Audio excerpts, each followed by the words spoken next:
Tina shows up and completely steals my thunder. There you go. I feel bad. I feel bad because I was gonna make it initials, but I didn't make it. I forgot to do it. Well, I didn't forget to do it. I just ran out of time. But I really want Richard to do it initials. I think he'd have a shot at beating. I don't think so. I've watched a few of them. I mean, I know if Anthony's not here, I have a chance, but my brain just doesn't work that way. Occasionally, if I'm here, you definitely have a chance. It's not that we don't know the answers; is that we're just not as fast as he is. Like, if I had 8 seconds delay after every time he answered, I could probably get a couple of them. He comes up with it so quickly. I just don't understand how he processes that fast. So that's the handicap that needs to be instituted, basically. Yeah. That he has to be put on a time delay. We should. Well, we did sort of thing that I wasn't allowing him to answer until after I completed the second clue. And he was still winning. He still won. And it needed to be the third clue. The third clue, we'd have had a chance. Third clue, maybe. Yeah. So, hey everybody, it's the Alaboom for September 12th, and well, first of all, we got two new people here. Well, actually, one is not new, but one is stateside, right? You're stateside now, right? That is correct. I have arrived. And you are in the. And so, when can people finally start seeing lots more videos from you? Oh man, I'm working on it. It's proving to be difficult. This process, I tried to switch over to a new way of filming and new equipment and stuff like that, and it's just been one nightmare after another. I have returned probably 15 packages to Amazon for various and sundry things that, that doesn't work like it's supposed to. Oh, that didn't fix the problem. I filmed what I filmed yesterday. Teotihuacan and Riverboat. And I don't know, they'll go up in a day or two, but I'm just not happy with the sound. If Barry's on tonight, I definitely want to pester him about sound because I would assume he knows his way around a microphone. I'll ping him. I'll make sure that but that's how you pronounce it? Teotihuacan? It's Teotihuacan. Teotihuacan. Yeah. I actually came home from the Alliance trade show with a copy of that. So I have to get it to the table though. But I'm a huge Zolkin guy, so yeah. It's great. So, yeah. Just since I see you now, Richard, I got a few copies of this. This is the new little smaller, like in the Harbor Harvest universe. Yeah. Exactly. Yep. All right. Wait. Do you want one? Why do I think I don't?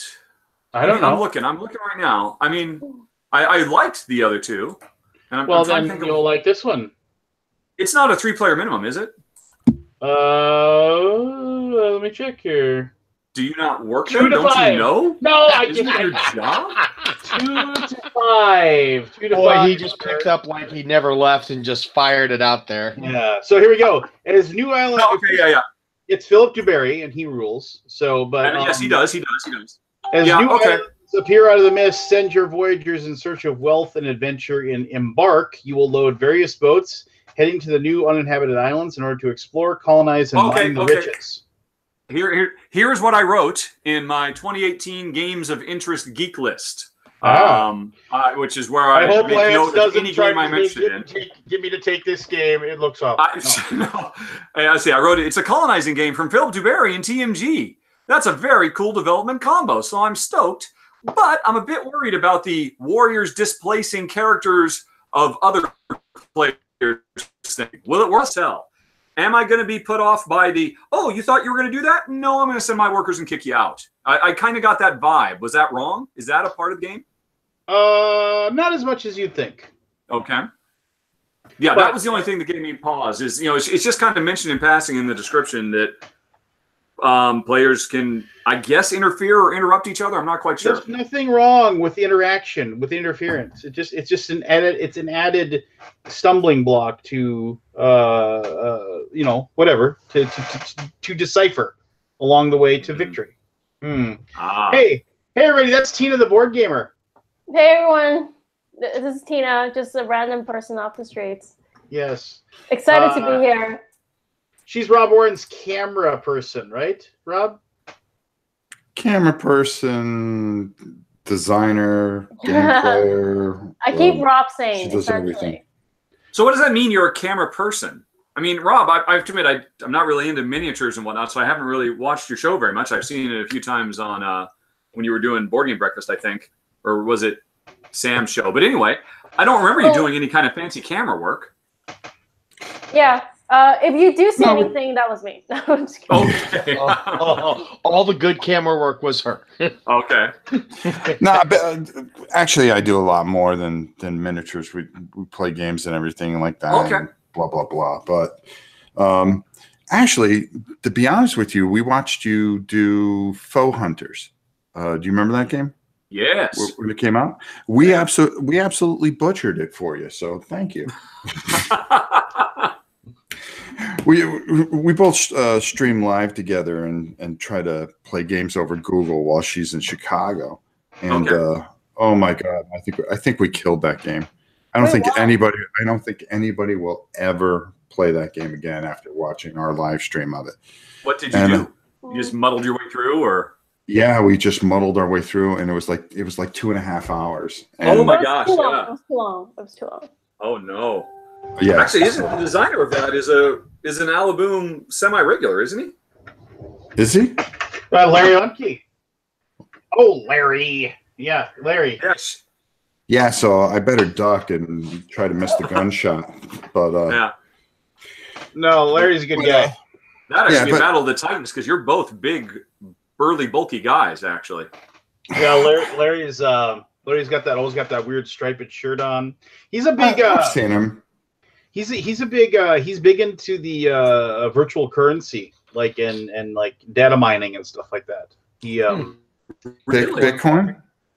Yeah, well, he buys and sells it, and then he runs one of those whatever it is, one of the stations that basically make sure that the stuff is actually valuable. I forget what the names are. Look into it because of the fact that like it's a virtual currency. There's nothing technically saying that it's worth anything, but like basically people have like all these like video card processors they set up into like a server bank that basically just, I don't know how it works. Somebody smarter than me explained it, but like you can be this person that has one of these server banks that just basically revitalizes or basically make sure that the Bitcoin and all that other stuff is actually worth something. Yeah, as I understand it, basically you're donating processing power to be part of like an inter-networked series of data processing, data validation.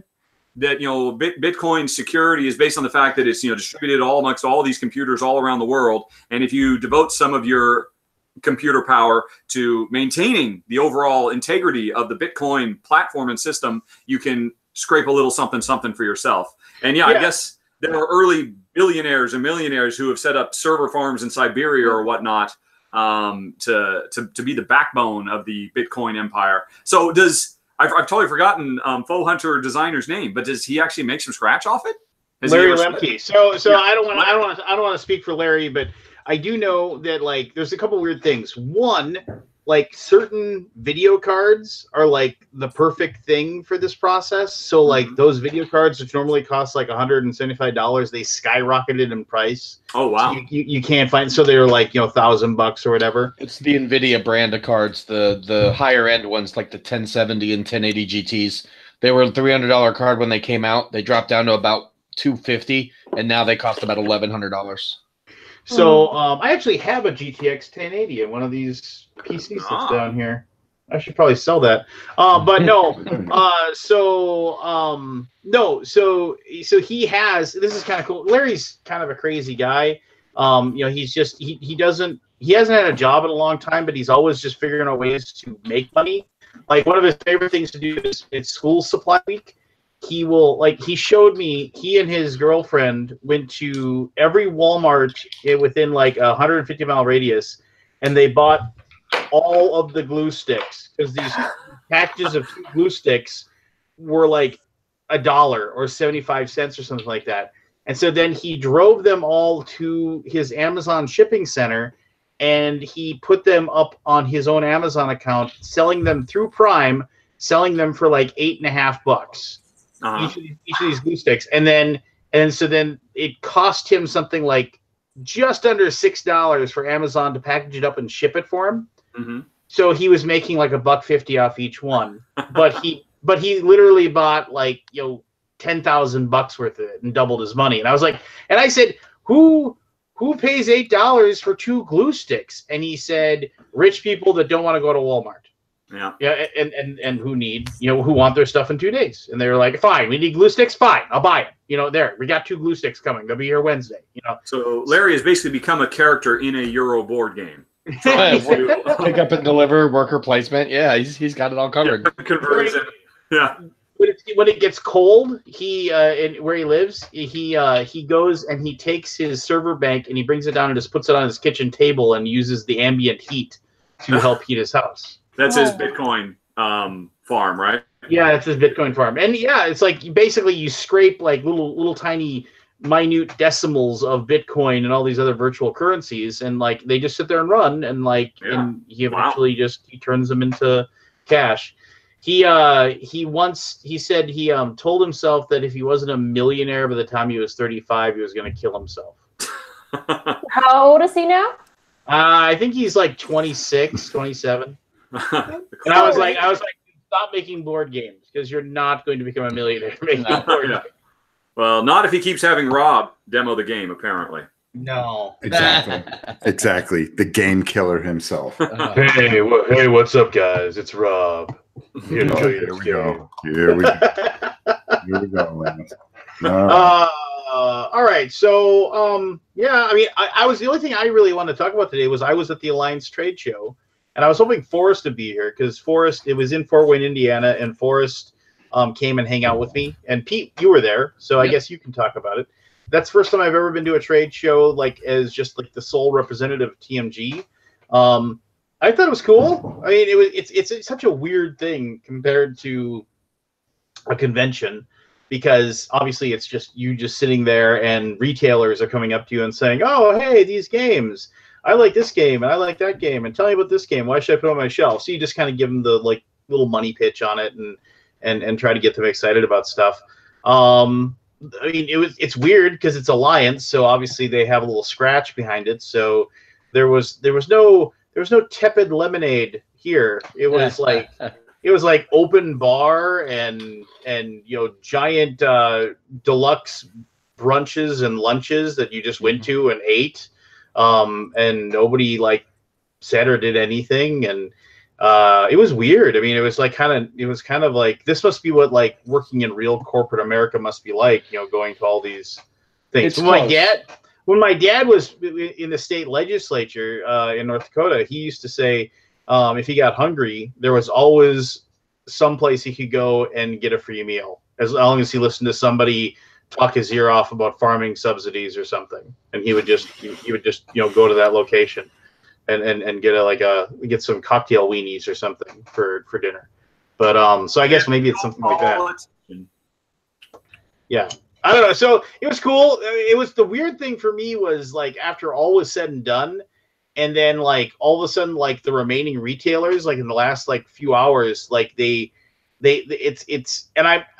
I shouldn't say remaining retailers because I'm not going to, because the vast majority of everybody that I talked to that owned the store was really, really enthusiastic about their store, really enthusiastic about the games and wanted to ask questions and were really positive. But like the person across from our booth, they had like, it was like card sleeves and like Magic the Gathering mats and like all this other kind of random stuff like that. And like I may have seen a half a dozen people actually ever step into his booth to talk to him about his stuff. But in that last 3 hours when he was raffling off everything that he had in his booth, man, he attracted them like bees to honey at that time. And all of a sudden, like I wasn't able to demo anything anymore because I had a giant crowd of people standing in front of my booth, which was kind of annoying. But what do you do? And a first. But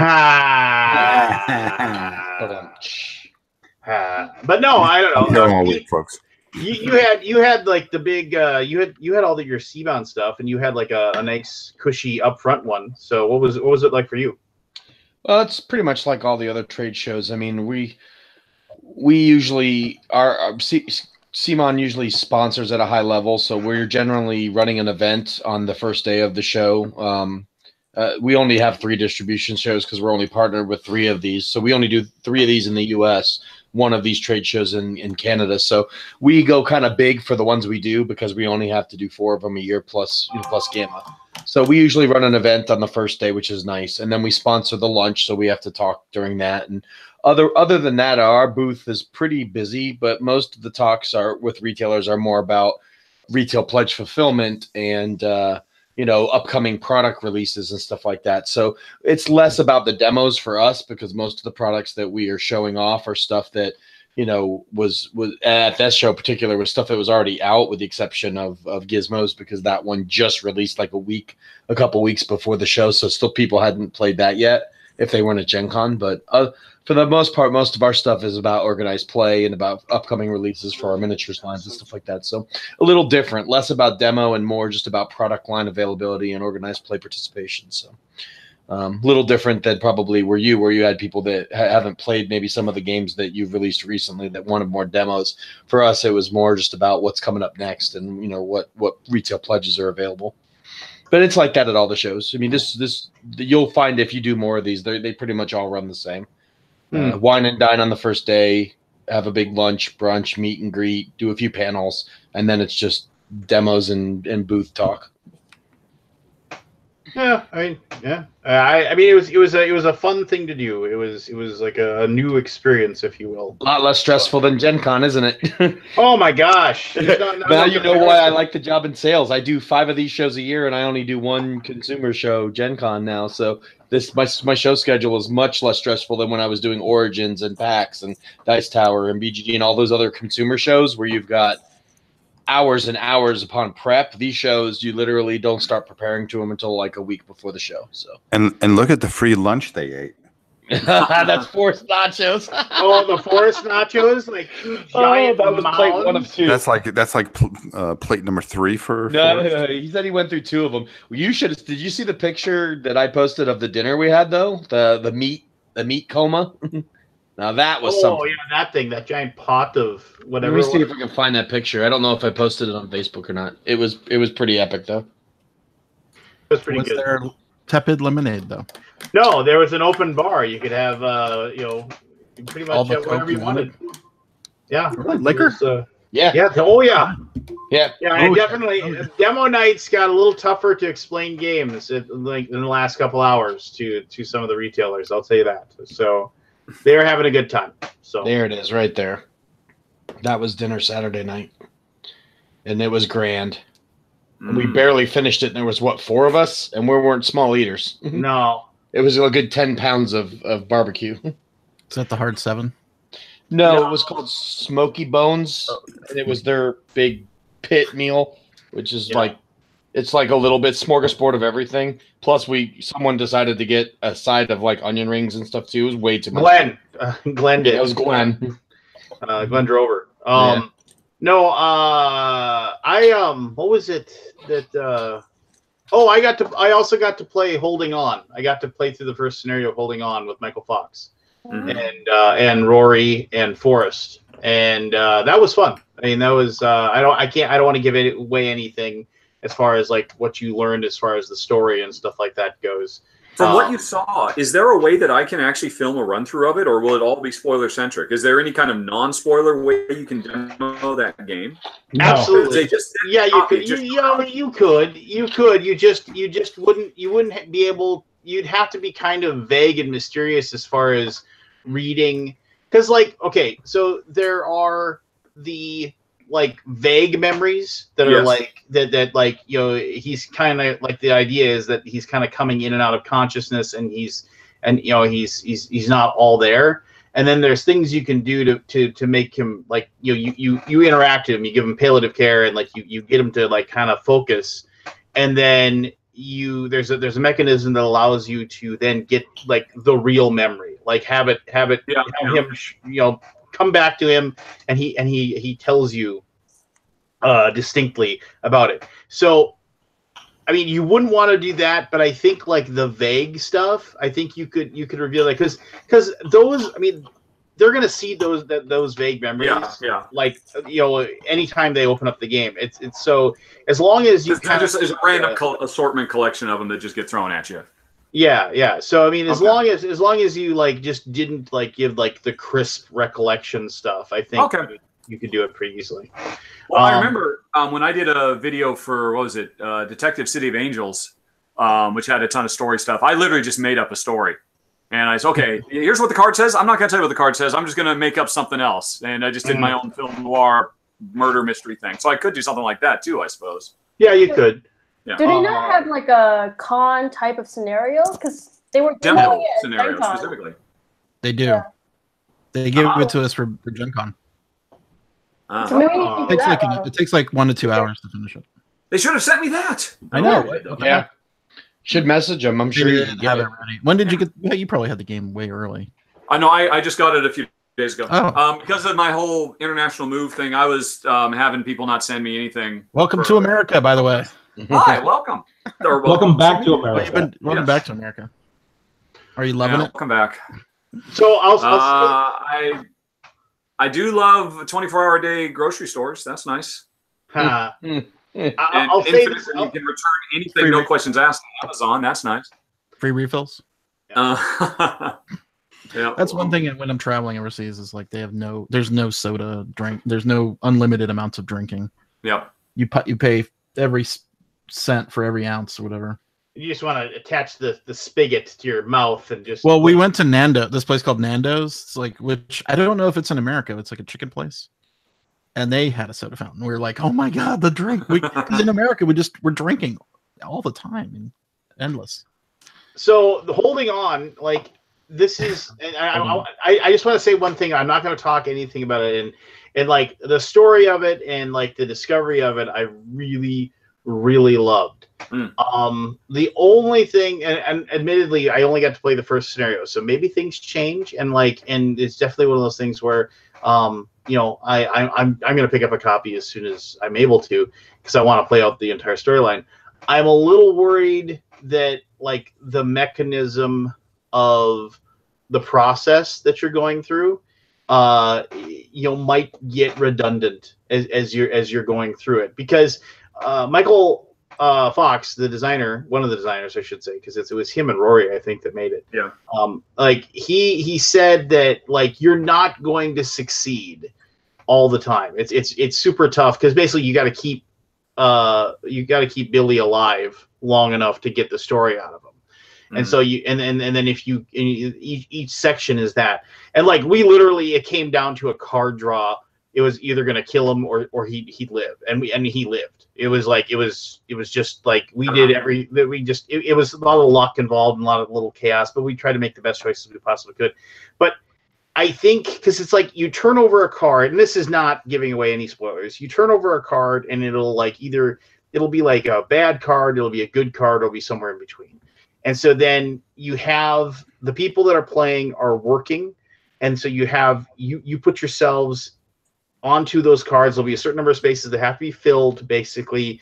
Make sure that he doesn't like lose any health, and then if you have any like these care tokens, which you can gain as the game progresses, you can then fill out these care tokens, and then you'll get certain abilities. You get them to talk, you'll get more care tokens, and plus there's also these assistants that you can use as well. But if there's this stress involved of like working. If you work 18 hours straight at a hospital, you take a certain amount of stress, and eventually you get sent home, and you can't. Then the next round you won't be able to do anything. So the mechanisms are there, and they're really well set up as far as how it works, as far as like the cooperative aspect. But like I said, I worry that it's gonna be like the same puzzle over and over again, and so you're just kind of going through the motions just so you can get the story. That's my only worry about it. And it's not. I played the whole thing. Oh well, okay. Mr. Big Man played the whole thing over there. Anyway. Yeah, he's just biding his time, waiting for you to, I've already told him I played the whole thing. I don't know why this is a big surprise to him. How good of you to join us, Anthony. I haven't seen you for long. You just like stomp on my touchdown call. But anyway, that does make you happy if that isn't the case. So good. Yeah, there you go. So I think holding on will be a big, huge hit. And if it does well, I guess. Is it thematic or is it abstracted Euro? It's thematic. Okay. It makes sense. It's like because so one person. I saw a lot of the pictures and stuff. So one person, and this is like the first one person is like for that day they are the person in charge of the care that week. So they get this little medical clipboard, this little tiny piece of this cardboard. And so then as they turn the card over, it tells them what the problem is. And then they'll decide, all right, Anthony, you and Aldi or Adley are going to, you're the two that are going to be, trying to take care of Billy today. And then after that, everybody else at the table can't say or do anything. And it's you and Anthony are the only two people that get to decide exactly how you're going to use your resources for whatever, if Billy's having a good day, a bad day, a mediocre day, how are you going to do that? And what rewards, if any, you're going to get? Are you going to take more care tokens so that you can use them later to keep him healthy? Or are you going to take this moment to talk to him about his life and get more story out of him? And so it's, so you have to make those decisions. And the big thing is that Michael Fox, like he said, he's going to die. I mean, it's like he's at the end of his life. He just had a massive heart attack. He is, as doctors literally put it, he is circling the drain. You can't save him. So you have to basically keep him alive long enough so he can, tell his story and he can die in peace, knowing that he's imparted so that is considered a win of a given session is he dies in peace. And you lose if he dies. He's still alive at the end of the session. Yeah. Yes. Is it a legacy game? So it's not then. It's every time you play, you're going to reveal a different life story for him potentially. Or different elements of his life? Different elements of his life, yes. Okay. So in essence, after you've played all of the games, he's going to die. Okay. If you successfully make it through all the games, he's going to die at the last one. The idea is to keep him alive to get to that last game. What they're doing is just setting you up for yet another zombie game. The return of Billy Kerr. Do you, if he dies, do you have to start over? Like you have to start over. Oh, really? Do you know how it compares to Time Stories? I feel like it's similar in that sense. In that sense, I would say yes, but almost everybody I know who played Time Stories, they rarely, if ever, reset completely. They were just like, all right, let's just go and we'll go at this point and we'll change our mind. What? So, that's cheating. I always reset completely. Yeah, most people I know don't. The seventh continent, I have broken the rule of what? That's cheating. Breaking apart putting the map back in the box. It's okay when I do it, Lance. Not okay when I do it. Yeah. Oh, okay. He is Aldi. After all. Well, he is Aldi. He is the $87 million man. Although, I don't know, maybe his stock has dropped a bit after last weekend. Aldi, what happened? Well, we converted to the cloud.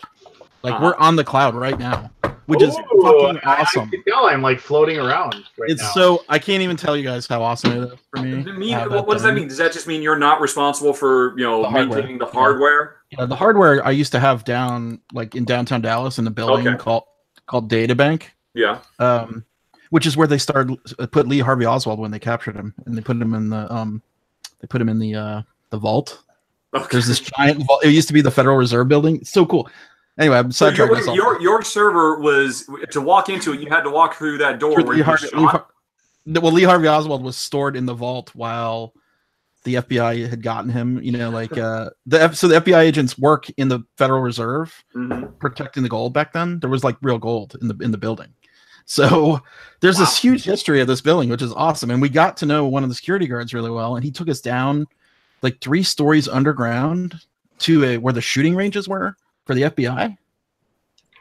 Or not FBI. What is it called? Treasury agents. Okay. Yeah, it was really interesting. So this building is where the BGG servers are. They converted into it's just a full. It's a tower filled with computers. Where they are now and were. And they're still there. Well, what does it mean that you're on the cloud? I would assume that means you don't have any servers, right? Now I don't, right? Well, I do, but they're still there. They're just not doing anything. Oh, because this literally happened on the weekend, right? Like this was running all. I'm gonna take them out of there. And Are you gonna rent them out or? No. I don't know. I don't think they're really useful for anybody but me. Are you gonna make a Bitcoin I'm mining? gonna make a Bitcoin mining. Yeah, right. I could just let it sit there and mine Baldy, Bitcoins do not all day. worry. You're at 87 million even. Oh, is that all? 87 million I was even. hoping it would have gone up. So starting on Sunday afternoon, I've been preparing all week to do the transfer, which is like, there's a lot to it. I'm gonna do it right up a post-mortem actually, and then I was gonna basically cut over for all the cut off the live current stuff, transfer all that over, and then just turn off the DNS, right? So it would go to the new system. But there was like all these other little problems that would only happen when real people were coming to the site. Like I could test it on my own, but I'm just one person, right? When there's like a million people hitting it all at once, it's like a different story. So those were the problems. And then I worked all day Sunday and all night, and I went to bed. I was like struggling to keep my eyes open at like 5 a.m. on Sunday morning or Monday morning. And I'm like, this is not a good time to go live, because if I actually finish it and turn it on, I have to go to sleep. So I went to bed and then woke up at 10 a.m. and then started again. And then maybe midday Monday, we came back up for a little bit. And then we found a very, very interesting problem, which I won't bore you with, which took us back down again for like 3 hours. Lance, you talk all the time. Give me a minute. You've had several of those minutes. But anyway, okay, well, whatever. If I'm boring you, I will stop talking. No, so go ahead. We figured it out on Monday afternoon, and then we've been up since then. Yeah. Which is awesome, because like it's so cool. So I have it right now. It doesn't make any difference to us, right? Right, you don't even know, right? Well, if it feels faster, I don't know. I'm pretty sure it's faster. So you definitely can sense that faster and stuff. Just an overall like how quick the pages will load. Okay. How quickly stuff responds. Let's test it. I'm going to click through about 8 pages in a row and see if it's faster. See if you can do it. I mean, if you're on the site every day, you would probably notice the differences. But if you're just using it after a while, not using it, then you might not notice. But the cool thing is I can scale it up and down. And we have this like rule where if it gets busy, it'll like turn more servers on. Okay. Which is fucking great. Hey, watch the language. Sorry. I'm super excited to have it done though. Like, because I've gone to the data center in the middle of the night fixing hard drives, and it's like frigid cold, and I'm alone. Haunted? What? Is it haunted? by the ghost of Lee Harvey Oswald, maybe. I don't know. Serve tepid Jack lemonade. Ruby. Forrest. Hey. Hey, Forrest. You got no camera, by the way. Yeah, you're no. I was going to ask you, Forrest, what did you give me your thoughts on the trade show? It was pretty much the nail in the coffin, so to speak, of me actually wanting to actively pursue looking for a job in the industry. Wow. Whoa. I really enjoyed talking to store owners about their stores and pushing games, and it felt like I was doing pretty decently at it, and it's something I'm going to pursue. Meaning it was a positive nail, not a negative nail. Okay. Yeah. Okay. Yeah. No, I think it was the final straw. I'm not going to be in the industry. You nail the coffin shut. That's a bad thing. I really enjoyed it, and I really enjoy the camaraderie around all the different people and the different companies, and I think that's really neat. And let me get this straight. Snack Lance, bar, open bar. Lance opened the door for you to come to the show. The show nailed your interest in being into the industry. So essentially, Lance nailed Forrest.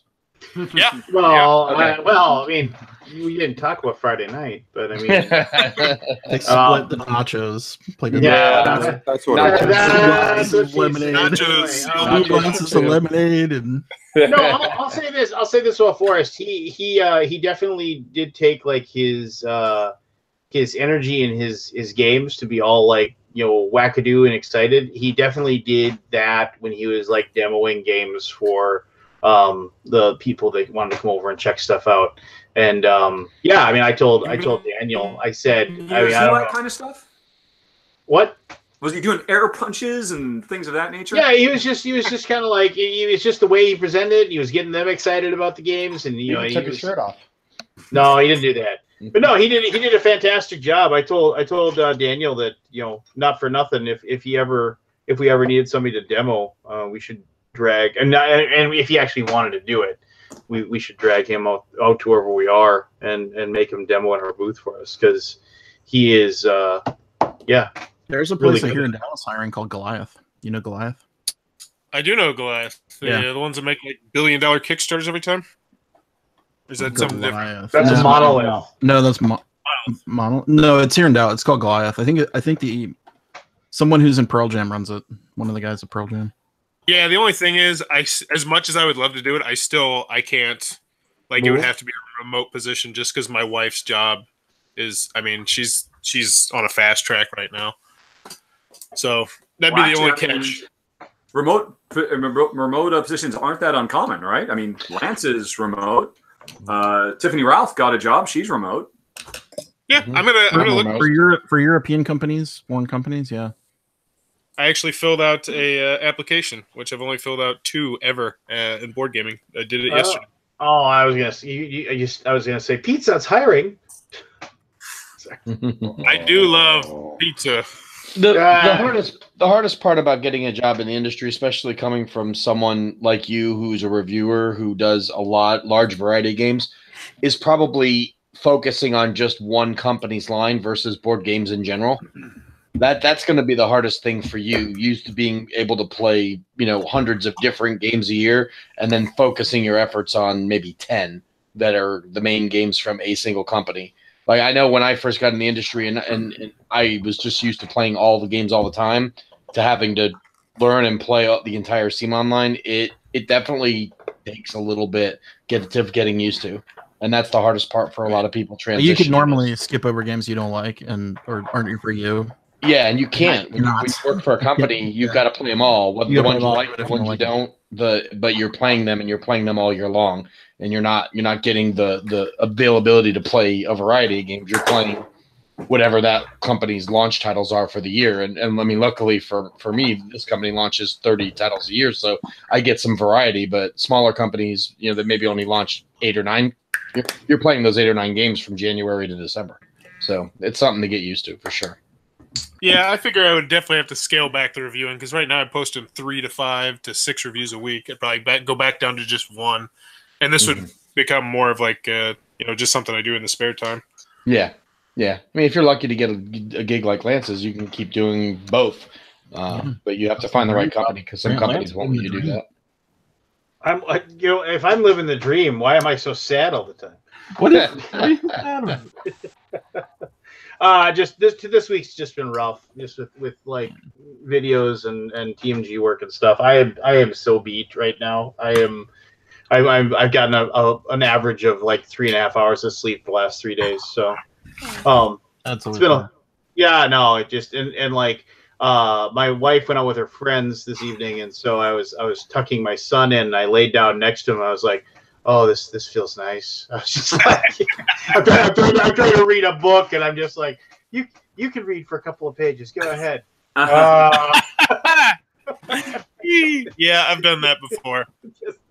Just drifting off to sweet where I'm a Viking, and I for real.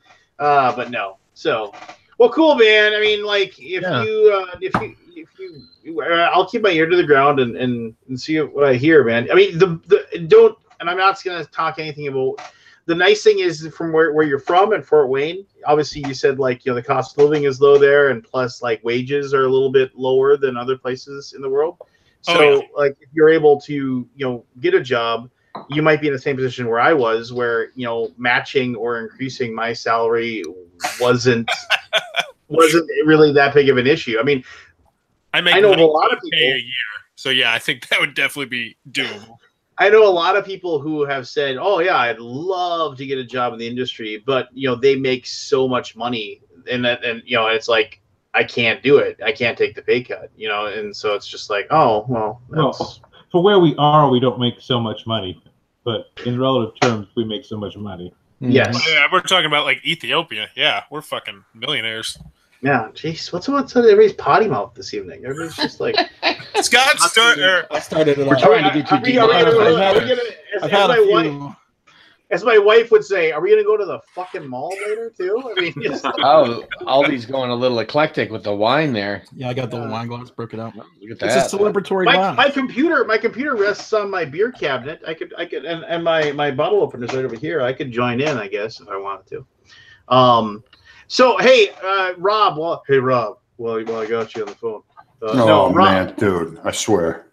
Rob. So hey, 2 out of 3 false. I copied you. I got it. So I got the same thing you had. Like as far as I went on Amazon, I found one. So I instead of having get out of here, you stupid cat. Is that the digest? Well, yeah, it's where when I'm reading Harper's Weekly. Oh God, Lance, please put that on right now. I so want to see you wearing that thing. Please, I'm begging you. Well, I need to adjust the strap on it. Everybody in chat, please say that you'd like to see Lance wear that. Adjusting the strap, huh? Yeah. I assume they're magnifying glasses that you. Well, yeah, they flip. So when I'm painting, Okay, and they have this super cool thing where it can flip up and down. I need to. No, but no, Rob, have you ever done this? And somebody clued me in on this. Like whenever you finish a Gatorade or something like that, you keep the top. Make sure you clean them. But like you can use these as a little tiny like one-off palette for when you paint. So that's cool. And then they work perfectly, and you just chuck them when you're done. I just use the same dish over and over again. Well, I have a dish but don't you have to clean yours off? I mean, don't you ever want to? Nah. Not clean it off? I'm a hack. Yeah. It's like the guy who never cleans his airbrush. He never cleans the pole. Mm-hmm. Yeah. The same guy that never cleans his airbrush. You never clean your airbrush? Me? I always clean it. I clean it every single time. Oh, okay. Well, never mind. No, you said. Oh, boy. You're on fire today. I'm trying to think. By the way, Lance does a really good Rob impression. I heard that. It is stellar. I was in the you just gotta lower your voice like really low, and then you also gotta like be like almost like it sounds like you're like drifting off to sleep at the same time, and then just start talking about something like that you're like really excited at. So you somehow are both falling asleep, but also so excited about it at the same time. So I'd have to listen to Rob talk about something before I can actually do it. It's something like this. So I'm on the Alaboom, and there's like 4 people watching. Woo! Hey, did you get those? Did you get those secret weapon watches? Are they any good? Yeah, but you ain't getting any now. Oh well, no. Have you tested them out? I want to know if they're any good. No, I haven't even opened the box yet. It came in like at 6:30. My time. Yeah, fine. Your time. Always your time. Anyway, I'm going to hand it to the alligator, who's going to hand it to the beaver, who's going to run it over to the squirrel, to the bird, to try to get it to you out in the middle of nowhere where you live. So I want to put forth a conversation. I want people to offer up their opinions, and I'm going to be attacked by my cat apparently. Wait, we're actually gonna have a conversation on air where everybody. Yeah. Let us talk. Shut up, Forrest. But not a monologue. What? That's not what I came here for. You guys suck so much. I hate you all. No. So God, this cat just wants a spotlight. I think she hasn't been fed today. That's why she's getting all upset. Normally she'd be sleeping in my daughter's room. She sleeps there all the time. But anyway, so today, and I'm not gonna call out anybody by name or anything like that. And I feel kind of bad because you could probably research this and you'd find out whatever, but it doesn't matter. There was like a little bit of a Twitter thing, very minor as far as the realms of Twitter matters. Like as far as like the stuff that really matters. But there was a little bit of a thread that I kind of got into about like somebody basically saying, hey, just so you know, Starling Games is Game Salute. But, go ahead and, I guess you're just going to buy your pretty thing anyway. And there was a little bit of a discussion, and I got involved with it. And it's one of those things where it sounded like, and the discussion was kind of like one of those places where, they must be talking about Everdell. And it was just like, okay. And the conversation was kind of one of those things where it's like, well, they published Everdell, the people that created that game, and now they finally get to see their game come out. Plus, it looks amazing, and but it seemed like people were kind of trying to say, you shouldn't buy the game because that supports Game Salute, and and Game Salute has definitely, they've used up their goodwill, I guess in a lot of ways with the board game community, and I mean, it kind of bugged me actually, right? Because it was kind of like, well, and like people were like, oh, if there was just some way we could convince everybody not to buy anything from this company, and I was just kind of like, why? I mean, you just vote with your wallet, and obviously not enough people care as much as you do about maybe the negativity. I mean, I've been very, very open and honest about, I think that every single time I think they start to make progress about like changing people's perceptions of them, they then end up doing something else that like makes them take 3 steps backwards, and it's kind of frustrating in a way. But I don't know. I guess I'm going to open it up to everybody what their thoughts are on that. I mean, should we actively, like, if we have a company that has had like lots of issues in the past, like Game Salute has had, should people be actively trying to convince people to not purchase their games? And Can I go first? Yeah, go ahead, Forrest. Yes, 110%. I don't agree with the thoughts because I personally don't care. You screwed up on Kickstarter a whole bunch and whatever. If the game looks good, back it. I'm not saying I would ever do this because I know Mayday Games, they had a black eye for a very long time. And since it's better now. But the bottom line is, if you actively want to boycott a company because of something they did and then they changed their name, I feel like pointing it out to everyone who might also potentially want to boycott that company but not have that information would like to know that, oh, yeah, this is Game Salute. Oh, forget that then. I'm not going to buy Everdell. Or that other game, at least. In a way, I agree with Forrest. While I don't go out of my way to propaganda against companies I've had bad experiences with or have unfulfilled Kickstarters, I could see myself if, for instance, like my issues with airlines, which is the one grievance that has been recurring for 2 years now, if they changed their name after the way that campaign ran and threw another campaign up from American Airlines. Yeah, if they did something like that, I would at least let my close friends know, hey, this is the same company that has this unfulfilled Kickstarter and this unfulfilled Kickstarter. Buyer beware. And again, I wouldn't go out on social media blasting to the masses, but I would make sure that people that I know that maybe I see back the game. I think even with Aldi at one point, he had backed a game that I knew kind of was under fraud speculation, and I let him know. I didn't go out of my way to say, you shouldn't back it. I said, hey, you should know this. And I showed him this, and then he made a guess based off of what I showed him. Now, I'm not going to spend hours upon hours trying to crush their campaign, but if I think that's a company that's irreputable or trying to hide under a false name, I'll let people know. And in a way, I agree. Okay, so I want to actually like and by and large, the people that are involved or that say this, that, and the other thing, they're allowed to have whatever opinions they want, and they can go out and they can say whatever they want. But then I can also have an opinion about what they're saying. And I guess if it had been like Joe Blow and Joe Schmo, just sitting there talking, and it's like, oh yeah, hey, Game Salute, they stink, and this is the same company, they're just trying to hide it or whatever. That's fine or whatever. But like the person that like kind of started the whole conversation was like a game designer. And I was just like, okay, maybe I don't know the background. Maybe they were slighted by Game Salute in some ways, so they have a personal axe to grind. But it's like, I mean, I've always thought that like what we always talk about as far as the board game world is that we try to have like everybody helps out each other. Everybody's trying to like, everybody wants to see everybody else succeed. Everybody wants to see everybody else like, no, I mean, that's what people say, right? And whether or not the actions back it up. What did you say? Because it sounds nice. Well, okay, but I mean, no, the reality is, but why wouldn't you? Why would you say that? I mean, it's like, do you really want like, oh, hey, you made that game, your creation, it's finally out there. I really hope nobody buys it because I don't like who published it. I don't know. I guess that's where a lot of my umbrage comes from. Life is too short to be an online vigilante, basically. Whoever it was that was talking on Twitter, his passion and effort would probably be much better spent on a million other things. trying to crush the dreams of a fellow game maker for whatever personal reason he had.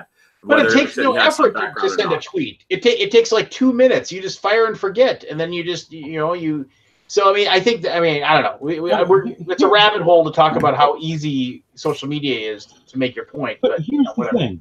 Here's the thing. If you have such a problem with Game Salute or whatever they're calling themselves today, I know what they're calling themselves. I'm just making a point. Why are you not going out to these designers and telling them not to sign with them? Maybe they are. Maybe why does it become an issue now that someone has signed your game and now everyone's going to turn around and try to like, okay, now you're screwed. You have your contract. This company is making your game. Maybe if someone told this person ahead of time, or they understood the whole dealing with everything. I mean, I've talked to people who have, trying to get their game signed, who've never been signed before and everything. And I can see how naive some of these people are, that they don't know. So if you're going to take the effort, because you think that they're so horrible, take the effort and let the people know, don't sign your game with them, because in essence, you're going to hurt yourself because of their reputation. People may not buy the game for this, that, and the other reason. At that point, if they still sign their game, then hey, I hope you sell 1 million copies. There's nothing you can do. I don't understand what this whole thing is. It's telling people where to spend their money. We live in a world where we sit there and we try to fight the good fight and tell people you shouldn't tell people who they're supposed to love. But we are the same people who go around and tell people who they're supposed to like. I got a question. And maybe this is a false equivalency, but I think that if I were to go to a restaurant and I found a dead rat in my soup, I'm going to go on Facebook and I'll be like, hey, everybody, there was a freaking dead rat in my soup. You should probably not eat here. So, but I think that's more of an observation than a question, I think. Well, I mean, is that a false equivalency, though? Because I feel like that's the same thing. Is somebody disagreeing that you wouldn't call out the restaurant if you found a dead rat? All right, wait, hold on. Let's put a different scenario. So, Forrest, what's a food that you hate? Sauerkraut. Sauerkraut. Okay, so there's a German restaurant, and you go there, and you hate sauerkraut.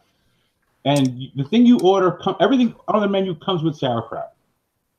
You go on Yelp and you write, where is this nirvana that I can go to? Hold on. But you don't like the place because everything has sauerkraut. Okay? But myself and Richard and Lance are like, oh my God, the sauerkraut at this place is amazing. You're going to still tell everyone on Yelp or wherever, don't go to that place. It has sauerkraut on everything. No, I feel like that is definitely a false equivalency. Yeah, I do too. Because if you're buying a game or trying to complete a transaction from somebody, you want what they're offering. You don't hate what they're offering. And they don't give it to you or they give you a bad experience. That's different from going someplace where you know you don't like what they serve and then complaining about it. Okay, so how many things have you guys ever backed from Game Salute? Wait, and that's where I want to start there, because me and Pete both said we're not these douchebags doing this. No. Yeah. I'm just saying in general. How many things have you backed like 2, I think, before I stopped backing from them. I have never backed any of them. And were your personal experiences bad with them? As far as the actual fulfillment, no. As far as the games, yeah. But that's a different story altogether. Right, that's a different story. Mm-hmm. So I've backed stuff from them. Everything I've backed from them, I haven't had any problem with. And they're actually games that I enjoy that are still in my collection. But I think you sit there and there are people who complain about things they're not even involved in. No, and that's a lot of truth to it. I mean, my issue with Game Salute has nothing to do with my personal experiences, but a very close friend of mine has had a really bad rough go with them as far as in a relationship standpoint, as far as working with them. So that's where I get my kind of right. And everyone comes from a different angle of where it is, but there's all of this hate and this. You should so example, Pete, because your friend went through this experience. If another one of your friends says, "Hey, Pete, Starling Games wants to sign my game," Yeah, I would immediately throw up the warning signs because a friend of mine went through a very similar situation. But I wouldn't say it was from personal experience because I have not signed a game with them. Right. But I wouldn't probably anyway. Right. And the thing is, I don't know how much in your different positions with CMON you've been involved in that aspect of the business. Mm-hmm. So there's things probably going on there that, you know, some people would view as being, oh my God, this is ridiculous. No, I think every company does. We all have our hiccups. Right. Some companies hide them better than others. Some don't. Some make the misstep and it gets out in public. It's your expectation versus the result. Mm. You know, I'm dealing with people. I have some people who like, yeah, whatever, and I have other people who are like, they are like every 5 minutes. You can't turn them off. Well, again, I think that more comes to the people who live to complain. Like me and Forrest said, we're not the kind of people that are going to just spend hours a day trying to do a social media campaign to sabotage a company like Game Salute. We would be by personal experience telling people, or through friend of friend experience telling people, hey, I'd stay away from them for X reason. But there are some people that have no life, and their life is online. And and as unfortunately as most of us know, hate sells a lot more than good. So there are going to be people that are going to take a story, whether they're involved in it or not, and are going to run with it just because they'll get attention from posting and spreading that story. Right. But again, I would not tell someone not to spend their money where they want to spend their money. It's your money. I feel like it's not telling people necessarily, but helping them. No, you're telling them how to spend their money. By saying there's something wrong with them for giving their money to a particular company, whatever company it is, you're telling them how they should spend their money. I don't know if I agree with that. Let me put this. Okay, here. Let me put it this way. So Forrest, do you have like any kind of business that you like? It could be food, it could be whatever that you like, but like somebody else you know doesn't. Oh yeah, yeah. Okay, so I mean, just let's yeah. Well, no. No, I mean, like, okay, like, I don't know. What's some place that you really like that's controversial? I mean, if you don't mind me, I like Taco Bell. Buffalo Wild Wings. Okay. You don't so like Taco Bell? Okay, so here, you like Taco Bell, right? And then if somebody like came up to you and said something along the lines of, it's like, you realize that, you know, by supporting Taco Bell, you're supporting Yum Brand Foods, and Yum Brand Foods is actually like one of the worst employers of overseas like underage employees that and that have horrible work conditions. But all right, time out. No, let me finish my point. You can say okay. And then they said, you realize that this whole thing, they say basically Taco Bell is Yum Brands, and Yum Brands is this horrible corporation. But you know what? Enjoy your enchiladas. Yes. You don't think they're trying to tell you you're wrong for spending your money there? They might be, but at face value, they are trying to help you with your decision. They're not telling you not to go there. They're passive aggressively telling you not to go there. They're not doing it. And yes, are they not looking down on you for spending your money there still after they've told you? What was it? Sorry, what was it? Are they not looking down at you? Oh yeah. Or at least trying to put themselves in a false sense of superiority. But if you go by that logic, then no one should ever recommend or defer anybody from ever doing anything ever, because you're either trying to help them spend their money somewhere or trying to help them not spend their money anywhere. But it's how you phrase it. So here's the actual tweet. Periodic reminder. Starling Games is Game Salute. Not that it matters. You'll buy the pretty things. Which is a condescending way of saying you're an idiot. Can you post in the group chat? I just want to see who it is, just out of curiosity. So had he worded it, search for myself now. So had he worded it, okay. And time out. I want to say this because I don't know what's happened since Rob's been on here, but I have gotten more emails like complaining about the things that we've said and talked about in the last like 2 weeks than I have in the past 2 years. So I'm just going to stop right now and just say, I brought this conversation up. The person who said this tweet, I consider a friend, and I don't necessarily disagree with him. I have been. Neither do I. I have. So I don't want anybody going and like looking up this tweet and either coming after the person who did the tweet because, like I said, I don't even necessarily disagree with what he said. It's more of just an observation on the hobby. And two, I also want to say that, like, if this owner of the tweet, like, this gets back to them, like, and I hope you actually listen to this, it's like, I respect the hell out of where you're coming from, and I understand where you're coming from, and I hope, because I don't want to have to deal with any garbage after the fact. There. All right, can I ask one question? I want to address that, and I'm going to talk over Forrest because I'm new here. Go for it. And he can't even be Don't bothered. worry, we're used to it, Richard. Lance does it all the time. So you're coming from the video game industry, this is a very, very common thing that they drill into you very early on. If you're ever going to be in a position where you have to do press for your game, where if you actually are going to be a face, to the masses, is you do not engage in any kind of derogatory speech towards your competition. You simply don't do it. It's bad business every step of the way. Nothing good can come out of it for you or for your competitors. At best, you could start a war of words that will just mess everything up for everybody. If you have a problem with them, you take it offline. You don't, throw shit at them, in a public forum. It's just not done. That was beaten into me very early on, and it's something I very strongly hold dear. It's not something that I think, that Lance, you should do. Speaking on behalf of Tasty Minstrel Games, it would be way out of. It'd just be on the par for you to be publicly posting about. Really, you should stay away from Starland Games because of perceived issues with their background. Oh, and by the way, please be sure to check out Tasty Minstrel Games while we're at it, because we're assholes. And I'd like to say shade at our competitors. I'd like to officially say I like Dan. I love Dan Yerington. I have a conversation with him that, like, I've had lunches with him, and I like spending time with that guy. He is super nice and super cool. I agree. So yes. All right. Anyway, well, I have two questions. The first one is directly with the board gaming thing. So the thing that Sony did a couple of years ago at E3, where they joked in jest about what Microsoft was planning on doing, where this is how you share a game with PlayStation. Is that over the line, or is that right around the line, or where would you put that as falling, since you have video game experience? I've been out of the game for so long. You'd have to tell me what it was. I don't remember. I've never heard of it. I haven't paid attention to E3 for almost 10 years now.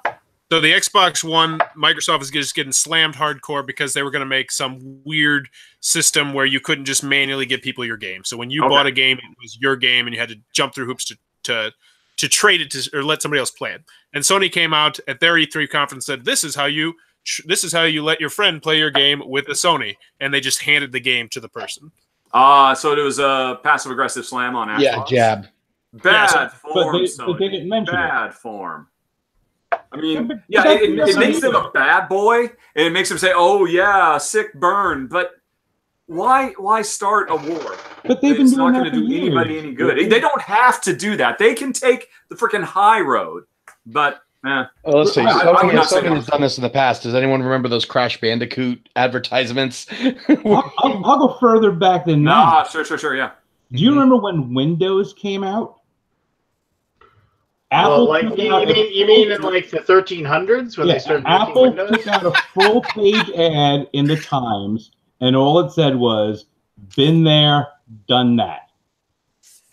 Well, you know what? I also think that there's something to what you're speaking. You're coming at it from like a video game maker's perspective, and I guess what we're talking about here is like PC versus Mac and there's a lot less people in there. When Sony calls out Microsoft, there's only really Sony, Microsoft, and Nintendo. I mean, sure, you might throw PC in there, but they're only dicking with one other person. So I guess I can understand it from that perspective too. That when Mac is saying something crappy about PC, there's only two real people in the game unless you're counting Linux. And then same, because I mean Nintendo don't. Well, that was the Sega slogan for a while. We do what Nintendo don't. But the question that I really want to pose here is, I feel like we're all arguing about the same thing. We all can agree. Well, I shouldn't say that. Do we all agree that going out of your way to post that on social media is a douche move? I'm just going to say right now, that is not going out of your way. Once again, Twitter has erased the fact that anything is going out of your way. Here, I mean, I can pick up my phone right now and I can send out a tweet that would ruin my life, and I wouldn't have to go out of my way to do it. So it is that nobody goes out of their way. Wait, Lance, hold on. Am I the only one who's curious what that tweet may happen to be? No, you just have to say something derogatory towards gender, sexual orientation, minorities, and just say, "And my life is over, done." So let's be fake that it doesn't take much to. And the thing is, it's not the fact it's being a douche about it or anything. It's the fact that all of a sudden someone makes a comment like that, and everybody else has to rally up. Everyone has to do something. Oh, I would never give them any of my money. I'm like, well, you know what? It's not elevating the conversation. It is not actually being part of the solution. It's perpetuating the problem. Okay, so I've got a question. Yeah. What's the difference between doing that and, say, I don't know, like burning a game from a company and just posting that on social media? I said I would do it. No, but I mean, what is there a big difference? Like, are we splitting hairs here? No. I'll answer because you're talking about me.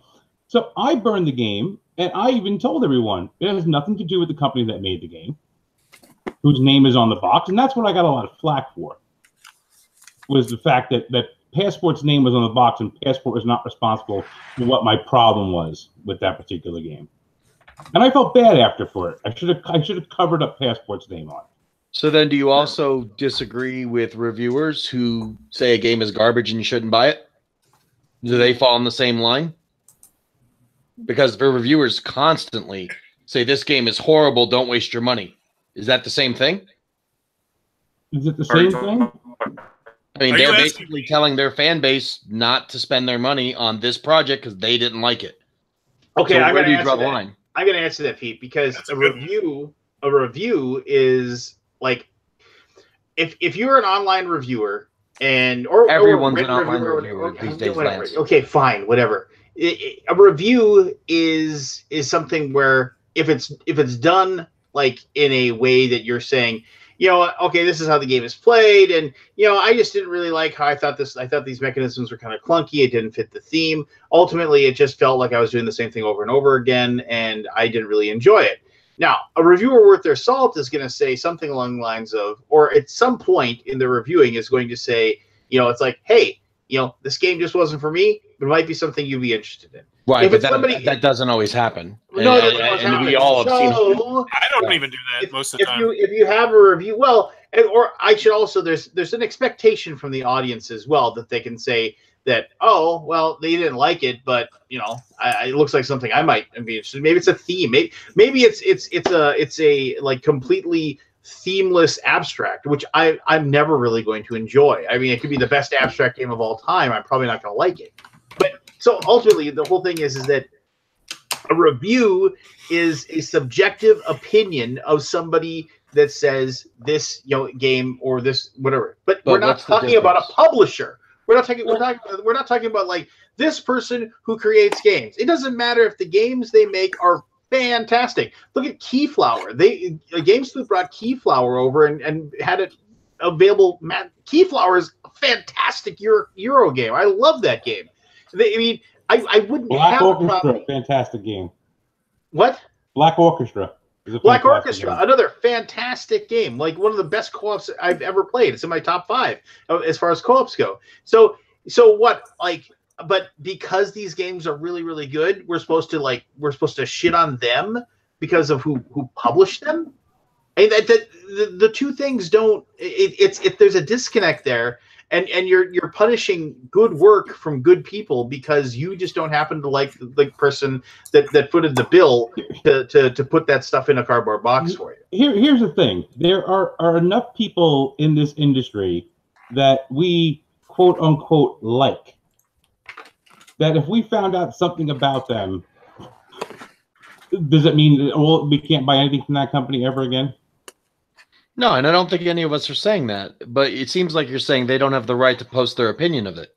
And that's wrong. I feel like we're arguing about different things, to be honest. So here's the difference, Pete. If you put out a game, anyone, not you personally, but you put out a game, and I say, I don't like this game. I don't see why you shouldn't go out and buy this game. Okay, that's the review there. But if I go out and say, I don't understand what would possess anyone to go out and play this game, that's a different thing. And that's what the difference is. It feels a little muddy water on that. Yeah, I feel like I feel like either way, you're sending the same message. You're just delivering it. But we get a lot of this we don't understand. And if you happen to like that person or you're friends with that person, then all of a sudden, by association, because you're friends with that person, all of a sudden you must think exactly like they think. And this is where this all goes down. Not necessarily in this particular case, but this is where a lot of these things go down, and it becomes if you're here, I can't believe these people I know are actually follow this person on Twitter. What if it was just and this is we're kind of bouncing around here, but I want to ask the people's opinion. What if it was like a designer? What if you just had a personal grudge against the designer, but I'm not picking anybody. This is a really, truly, completely hypothetical. Like, I mean, like, I don't want anybody. Oh, you must be talking about this person. Just make up a name, Lance. It doesn't matter. Stefan, you admit it. You're talking about Uwe Rosenberg. We can all admit it. So you there with that guy. You find out that your favorite designer, Zacnoid Bobnesser, is like, and like this person. Be pissed. Yeah.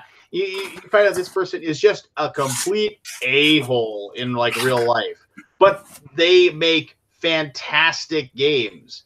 Would you, like you play it and you're like, my goodness, like nobody told you the name of the person that created it. You play it, you're like, I have never played a game this good in my life. They say, oh, really? Zacnoid Fobnesser made it. Would you like go, oh, I'm never going to play this? I have actual personal experience with this less than a month ago. I reviewed Matt Fantastic's game that came out at Gen Con, the Lemonade game, which I really, really liked. And I recommended it. I gave a glowing recommendation. It's a fantastic game. And I actually had an email from somebody who was like, you posted a video about how you thought what he did was terrible, punching somebody potentially in the back of the head, allegedly, all allegedly. Why would you go out of your way to review that, blah, blah, blah, blah, blah. And I responded very politely, and I was like, it's not my place to try and judge people for what they did or didn't do. I'm here to give my audience input on games. And so that also serves as my answer to the question. Good answer. Good answer. I mean, that's the game, not the person. There are people I like who I don't like their work, and there are people who I don't like that I do like their work. No, I mean, you have to learn to separate the art from the artist at the end of the day. I mean, the Beatles are my favorite band. And I just have to put to one side that John Lennon beat his wife. Does that mean I should just stop listening to them and anything any of them have done ever since? No, I just am a person who can recognize that there are multiple facets to the human condition and no one is perfect. And how about we actually try to find good in things instead of look for reasons to tear things down? That's the way I tend to approach everything. Lance is a Vikings fan. We're all still here anyway. Want to know, baby. Want to know. Yeah. I definitely am on the same boat as everybody on that, in the sense that it's the game is a product, and the product serves what it needs to do, which is to entertain you. And so, as long as it does that, the stuff that's in the back end and how does it get there is less important as a consumer, for sure. Yeah. Yeah. Well, what if? Okay, another hypothetical here. Just bear with me. I can't believe we're talking this much about board games on the show. This is a first. Yeah, this is totally weird. Another hypothetical. Richard's here. We see what you've done, Richard. What if The Last Jedi was the worst movie of all time? No. What if? What if? Oh, you mean the highest grossing film of 2007 and the highest selling DVD Blu-ray of 2018? Oh, you mean that little movie? Oh, right, go on. Good. Grab your popcorn, folks. Strap in. It's not going to happen. The movie's a piece of crap that nobody wants to watch, in spite of the fact that it's made more money than any of us will ever see in our life. Anyway, go on. Please continue. It's not going to happen. It's not going to happen today. It's not Grotto going to happen 1, today. Lance 0. It's made more than the city of Fargo.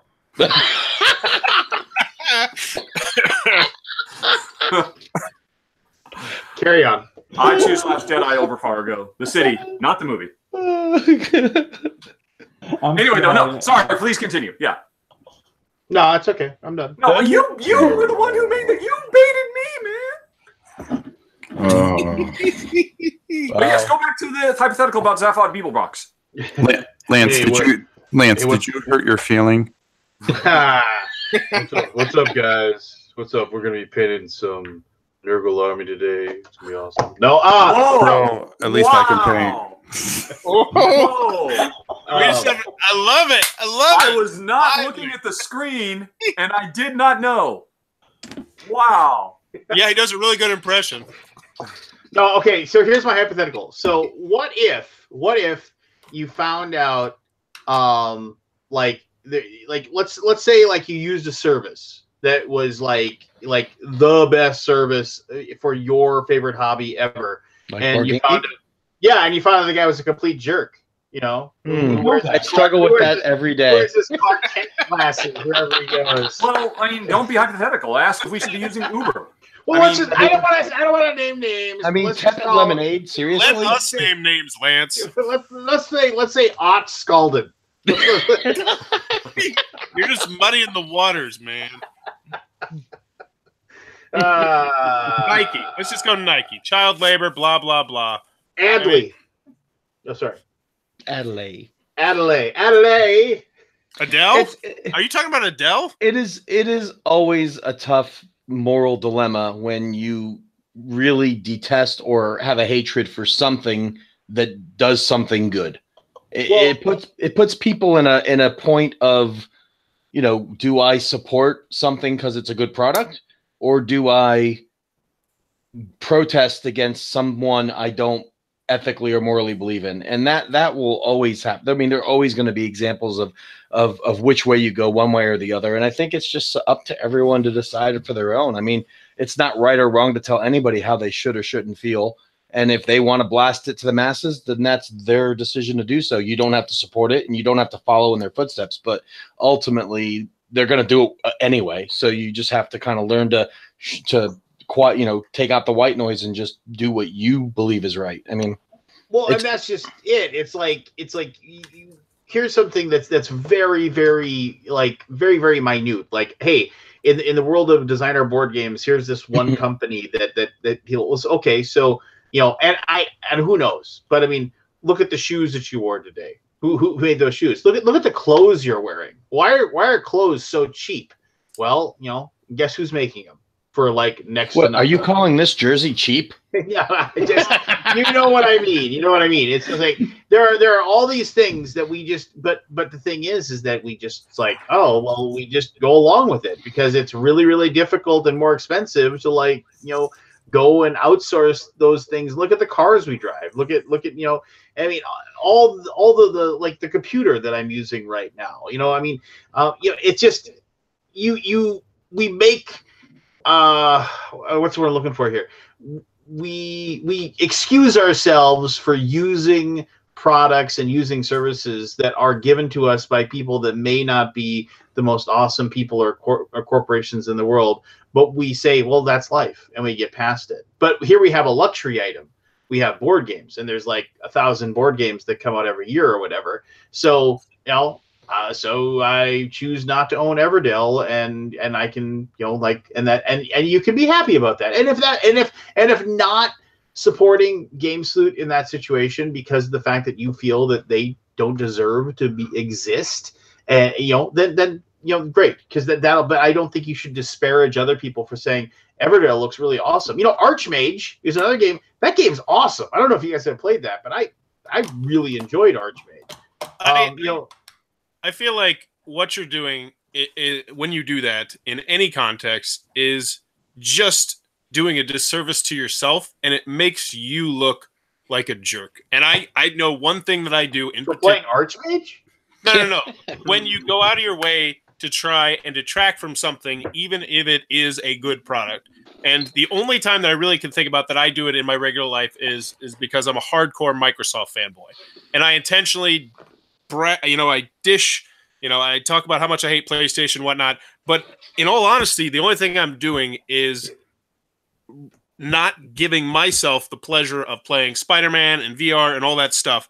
But I think in 99.9% of the circumstances, you are just making your life, even if it's by 0.001% worse by doing that sort of thing. And you look like a jerk for doing it. Like the person that does that for Starling Games, or whoever that may be, it's the same thing. It's like you're going out of your way to be a jerk, and you're saying, you know what, I won't play this spectacular game if you think Everdell's spectacular. I think it's very good. So it's like, I'm not going to play this very good game because I have a problem with this company, and you're just doing a disservice to yourself. At the same time, you look a little bit like a douche. So Daniel, let me. Go ahead, Rob. You haven't said anything for a long time, so dazzle us. All right. So I've listened to this for close to an hour now, and here's what I'm taking from it. Okay, this is somebody that said something over a device. Okay, you've all been to conventions. And all those people that say all that crap yes, no, exactly. And everybody comes up to you and tells you how wonderful. There isn't one person that comes up and tells you how much you suck, and all the comments that. I get that all the time. You haven't been there when people have asked where the Kickstarter was. Yeah, here. Let me finish. This game that you're talking about, okay? If it was back 20, 25 years where you had to go down to Target, Kmart, or whatever to go pick up that game, and the guy that you're talking about who did this was there selling the games and handed them out, how many people would stand up in the middle of Kmart and start screaming, "Oh my God, don't get this game because he burned everybody before"? It wouldn't happen because people don't interact with each other. You can hide behind a device, change your password, change your name, and say, "This guy sucks," blah, blah, blah, blah, so forth and so on, and hide your identity and everything else. And it's all because it's the internet. You can say anything with no repercussion. There's no natural selection. There's nothing involved in anything anymore. Yeah, it is a fairly diametric change in the way that we interact. But I mean, that's just the way it is now. I mean, people hide behind their keyboards and they can say things. Well, Rob, you and I had that discussion, back in the day, if you ran your mouth, you knew that you had to be ready to pay. Okay. If you were you were on the risk of somebody making you swallow some teeth. So yeah, you have to believe in your thing so much that you're going to have to say, "I'm putting myself at risk, but I believe in this." And that's the way it was back in the day. Nowadays, you can run your mouth and hide. You can hide in your home because nobody's going to know where you are. I think we should we'll just have to get used to that exists, and that's the way it is, right? I mean, like, I always wonder, like, my kids will grow up in a world where, like, I remember trying to explain to them, I said this before, I think, but I'm trying to explain to my kids that, like, when I wanted to watch a TV show, I had to plan out the time and the day. I had to be sitting in front of the TV so I could make sure that I saw it. And they're like, there was no recording or DVRing. Yeah, just like Saturday morning cartoons. You knew right where you had to be at what time in order to watch that. We had Saturday morning cartoons. Yeah, I mean, the only time you could see cartoons was on Saturday mornings. I mean, and a few right after school. But I mean, the other funny thing was, like, would you had VCRs? I'm like, you couldn't tape one show on one channel and watch a different channel. It only recorded the channel the TV was set to. You could though. If you had to have that special cable. After a while you could, but originally you had, like, if you wanted to record Fantasy Island, the TV had to be on channel 7. Well, and then there was I knew how to program the VCR in my parents' house, and nobody else did. So it was just like, you need to program the VCR. My mother would give me a sheet of paper of all the things I had to program the VCR for that week, and I was just like, oh, jeez. let me try to teach you this. They had no interest in knowing. But I don't know. I guess I appreciate the conversation. I think we all agree that, like, hey, it's cool that that people are willing to say this, that, and the other thing. I mean, what if a designer is saying this and the only person that's willing to publish their game is Game Salute? I mean, hey, I'd be impressed if they stuck to their guns and said, nope, I'd rather see my game burn than have you guys publish it. So oftentimes money will talk. If they have a dream of getting a game published and their only solution is to go to a company that maybe they don't believe in, I believe more often than not they'd rather see it out in the wild than see it sitting on their shelf. Well, I mean, I think that's a good question. Would we, in that situation, be willing to compromise our opinion and I guess I don't want to say our morals, but our morals to publish a game or whatever with that company? I think that's just an interesting question to talk about. I know I would in a heartbeat. Well, no, I mean, if it's the kind of thing where I would get to fulfill my dream of being a game publisher and seeing my game and having a copy of my game physically in my hand, unless Game Salute or whatever screw them up. Yeah, I think most people would be more than – I shouldn't say it. I think a lot of people would be willing to just do that because it's your dream. It's your passion. It's something you've always wanted to do. I'm going to talk. I'm curious to see what other people say.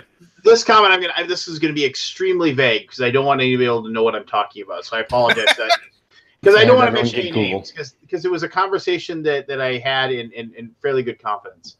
But I was speaking to a person that is a game developer, and this person is also not like really well known for their political viewpoints or what have you. But I mean, you definitely, if I said the person's name, you'd say, oh, you'd have an idea of their online presence. And they were in fact working with people that were very much like the complete opposite side or spectrum of their political viewpoints.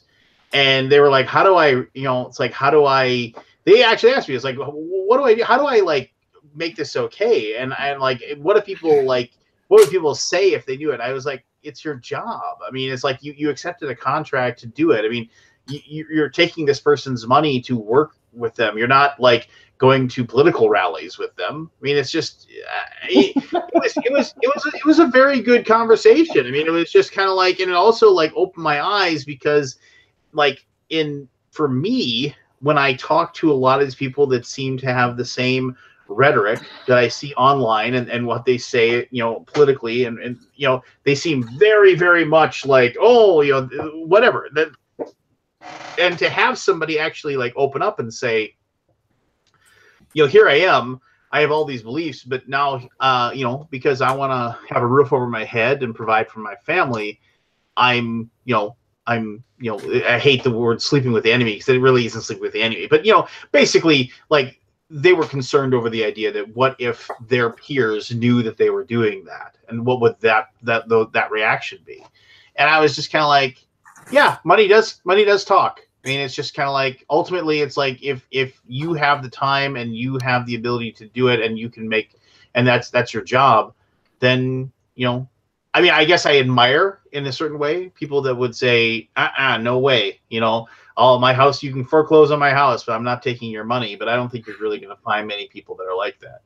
Well, you're doing a disservice to yourself, aren't you? I mean, at that point, you're doing a disservice to yourself by not just, for the lack of a better word, swallowing your pride and doing what would probably be best for you. I mean, that's my opinion on it. Yeah.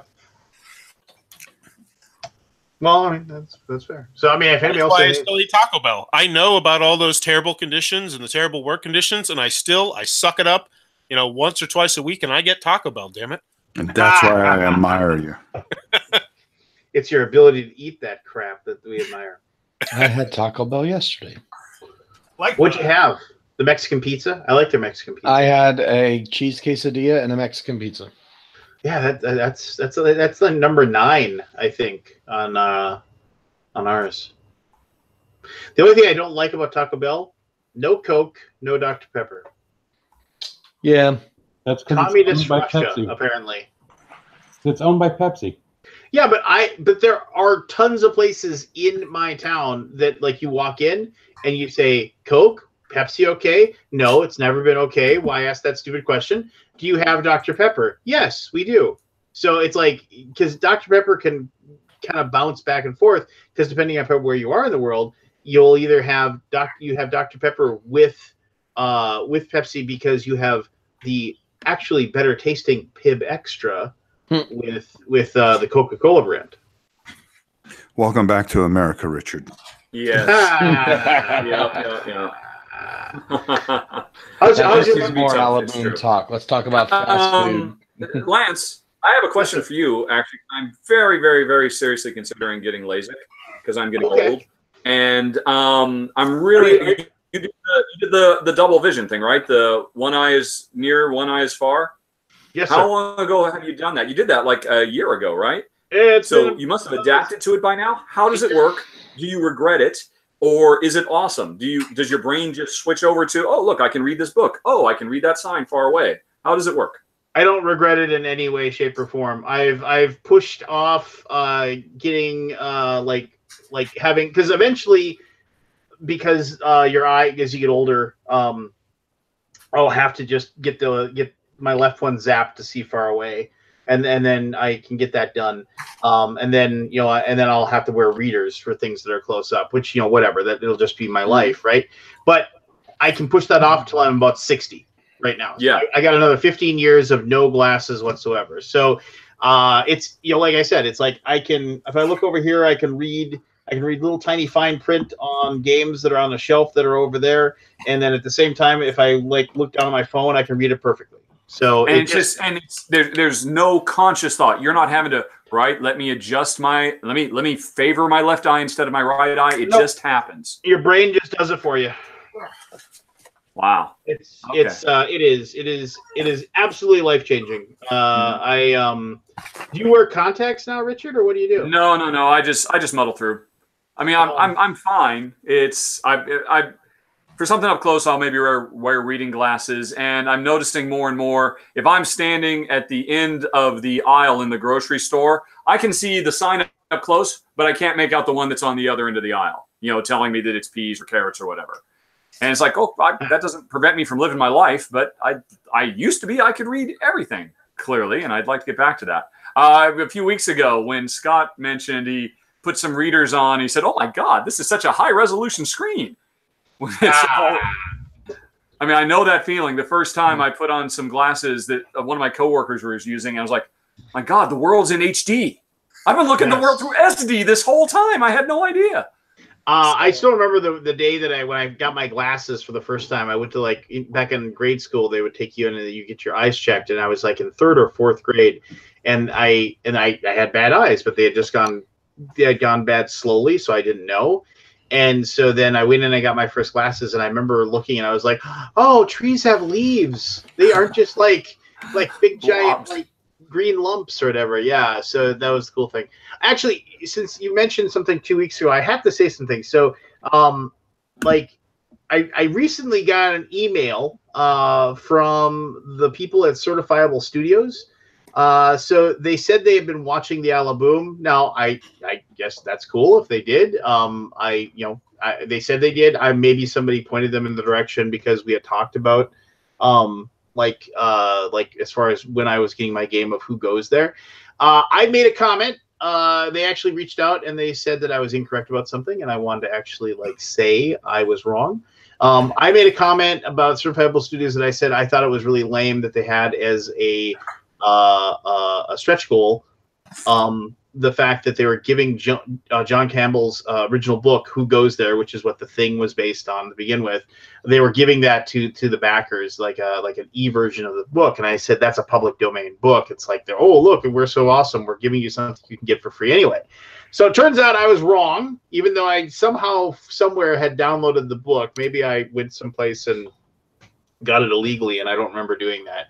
And it wasn't a stretch goal. It was something that they were just giving all the backers. So I misrepresented Certifiable Studios, and I was less than, not purposely dishonest about their company, but I did represent them negatively when I was actually incorrect. So I do apologize for one, to them for saying something that they weren't doing, and two, to anybody that I may have misled with my comments, because I'm sure they're watching right now. You jerk. Oh, I doubt it, but am I glad I hit record on that one? But I felt like an a-hole, because I mean I felt bad, and I said, did they email you, Lance? What? Did they email you? Yeah. All right, I'm gonna write an email to you right now so you can apologize to me next week. Yeah. Sure. You've been skirting the law lately. You were watching that Vikings game illegally too. You did it. I was just looking over your shoulder, so no, I felt like a jerk. So I sent him an email, and I said, hey, next time I have the show, I'll do a retraction. And I did actually get my game. Ship Naked finally did get my game to me, and I haven't played it yet, but the game looks fantastic, and they did a really, really good job with it. So I'm excited to play it and talk about it once I get it played. So, and now that you said that, we went down to 35 people in the chat. 2 of them were from Who Goes There. That's still 30 more than normal. Yeah, I know. The Oranites are here.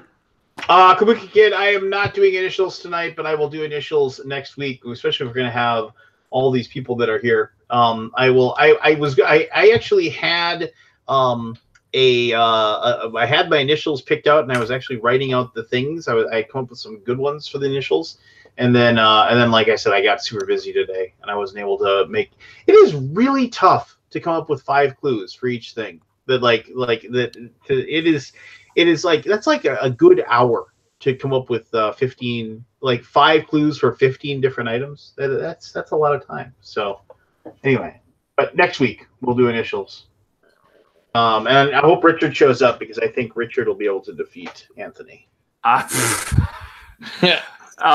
still betting on Anthony. What if we get everybody against Anthony? Always like a bet on collective? Anthony. I'm still betting on Anthony. Score. Yeah. It's the field versus Anthony. The field versus Anthony, yeah. Anthony would have to bring his A game. He'd have to be like just on Johnny on the spot. From what I've seen, he could take us. He could take us. All. I'd still bet on Anthony. Sadly, Yeah. if I was Even giving us the first clue, he puts his head. He takes his hands off. We get 2 clues. He comes in on the 3rd clue, nails it while we're still scrambling. There's something wrong with his brain, is what I'm saying. How about next week? I have both initials, and I'll also have before and after. We haven't had a good before. I'll come up with 10 good before and afters. Should I give away my secret 2 initials? Sure. Okay. So I'm just smarter than all of you. No. No, there's nothing not smart. No. It's one of those things that you learn by who's doing initials. Mm. Like, as soon as Lance said MM a couple weeks ago, I knew Malcolm McDowell was on the list. If Malcolm McDowell was not on the list, then there would be something very wrong. That would be like Lance's signal that like he's being held hostage in his house. And converted by the. But like every single time he does initials, there's something on it that you know it's going to be there because Lance is doing it. Oh well, then Just like when Keith does it, you know there's going to be a gun question. He's not Makes sense. Like maybe I'll have a gun question now. Actually, you know what? I usually give the initials to my wife, and then like she comes back with a lot of them. Like I was like, "Here, these are the initials. See if you can think of anything." And then she does a lot of the research for him. So it's not me; it's my wife. Well, tell your wife Anthony thinks she's predictable. I was going to ask this. So, like, every single time you ever see a picture of a person at their painting table, they all have the same green table protector. Mm-hmm. The fabric thing. The what? Mine's gray. The cut mat. Yeah, the cut mat. Mine's gray. It's like Mine's green. Mine's green and black. It's double-sided. I don't have one, and I gotta go.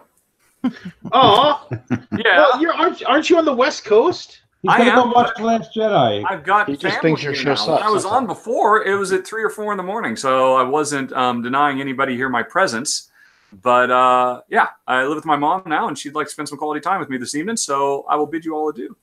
Later, Richard. It's good to see you again, Amen. Richard. Yeah, Yep, see you. Richard, please come back every week. I'll keep sending you the link. So Yep, yeah, we oh, yeah, actually totally. talk about games when you show up, so thank you. Yeah, it's gotta It's nice meeting you finally, Richard. yeah. Yeah, it's nice to meet you too. And bye, everybody. All right, take care, brother. Hey, Glance, Yeah. I have a non-grievance I'd like to air. Okay, non-grievance. Go ahead. No, I just want to give a shout out to. This is not kissing up. I want to give a shout out to the folks at the Board Game Geek store. Who did you talk to? Catherine, Christine? Christine. Yeah. Yeah. So I got my order today, Yeah, Christine's great. and I had ordered a bunch of like cubes and discs and. Oh, I need to send you those coins too. I gotta track those. And yeah, and I had ordered a bunch of the crystals. Yeah. And they sent me cubes instead of crystals. So I sent the message back saying, "Hey, FYI, I got 4 bigs of cubes instead of crystals. How do we fix it?" She's like, "Oh, I just dropped them in the mail for you." I'm like, "Okay." And that literally was like an hour. They're TV. awesome at customer service. It's so good. So kudos to the Board Game Geek store. Sure. Yeah. I'm super lucky to find them. Geez, if you needed like components, I have giant tubs full of them. I would have happily sent you whatever you needed. But anyway. Well, I didn't want to put you out, and you were at Alliance, so I knew you would be busy. Yeah. Cool. I don't know. Does anybody have a true grievance?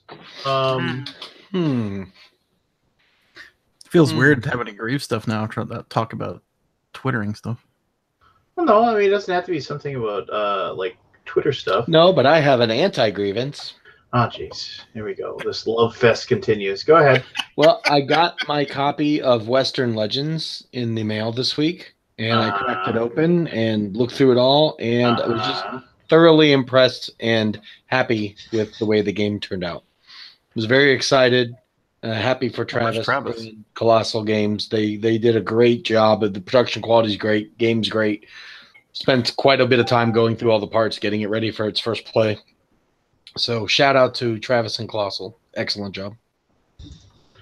It is really, really good. It is like there's been certain games for me that like have become like the definitive game of that genre.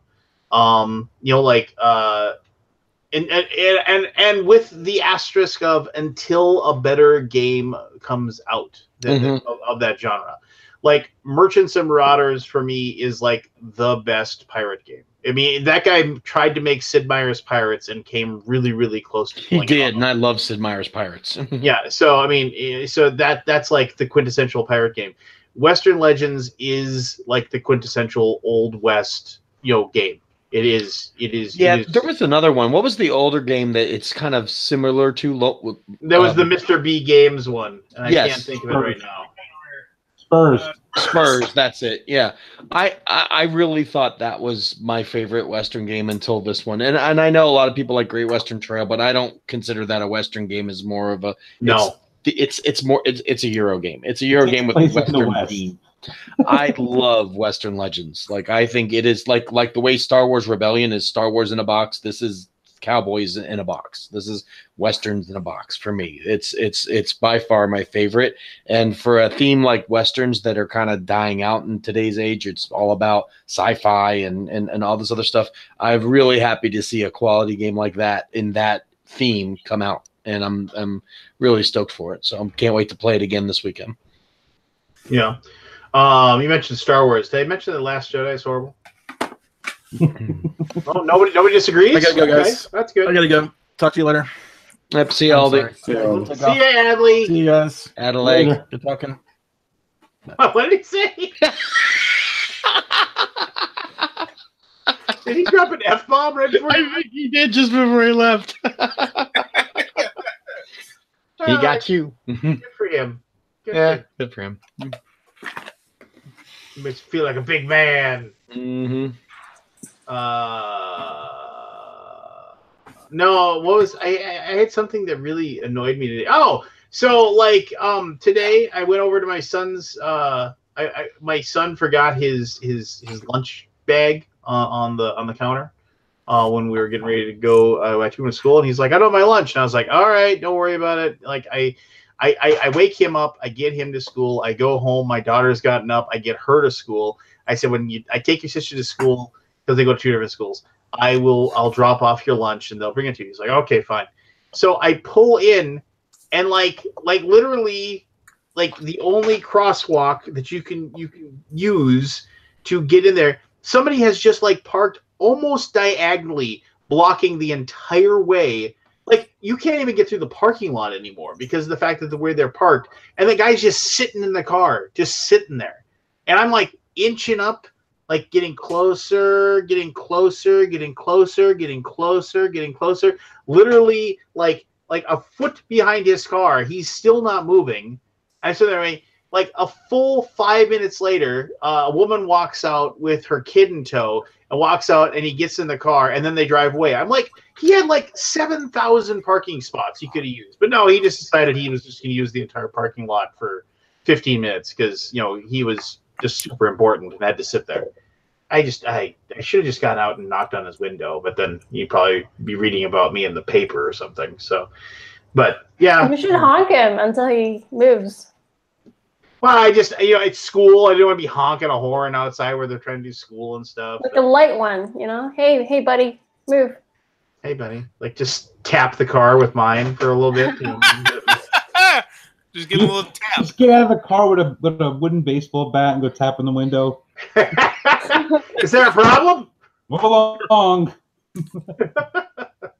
No, I mean, why does Anthony get it? Because I'm from the Bronx. Exactly. He gets it.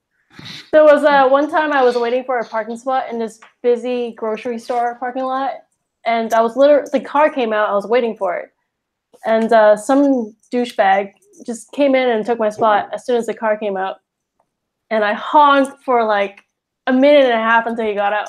He backed out for me. So that was nice of him. A little bit of road rage, but yeah, it worked. Fair enough.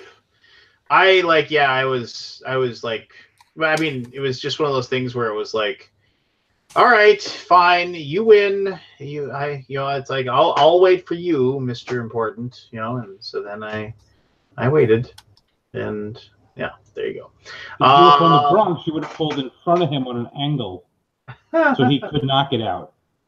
There you go. That sounds like the kind of thing that I would do, but my wife would get super pissed at me. I'm in the same ballpark there, Andy. That's the kind of thing I'd do. I'd park behind people who have like atrociously parked, like triple parked before, just to be a dick. Yeah, I don't know. I try to just be try to be patient. Just understand. People are in a hurry. People have their things going on. People aren't paying attention to the people behind them. People are jerks. So back in the day, when you used to be able to walk in the DMV and they'd have the driver's manuals, just sitting there in a pile for computers to take, we would go in and take 30 or 40 of them and keep them in our cars. So when people park like idiots, we'd go and put one on their window. Well, that's not passive aggressive at all. Not at all. It was better than keying the car. Well, yeah, that's true. It was an alternative. I'm gonna tell Rob. Remember I tell you that hubcap story one day. You'll appreciate it. I remember there was a while there where a buddy of mine who would if he'd find hubcaps along the side of the road, he'd pick them up, and his entire walls were just covered in these hubcaps. It looked kind of dumb, but then when he started seeing hubcaps on cars that were parked, he's like, that one's nice too. I was like, so now you're just stealing them. Well, we literally had a hubcap stealing fiasco going on for a whole summer. Sounds like a blast. Well, a friend of mine had gotten. Remember when the new Duster came out? Yes, actually, now I feel old, but yes. So he bought one, and they had like these special hubcaps that came with them, and he lost one of them. So we happened to find someone else who had bought a brand new Duster, and we took their hubcap, put it on his car, and then like 3 days later, his hubcap was missing again.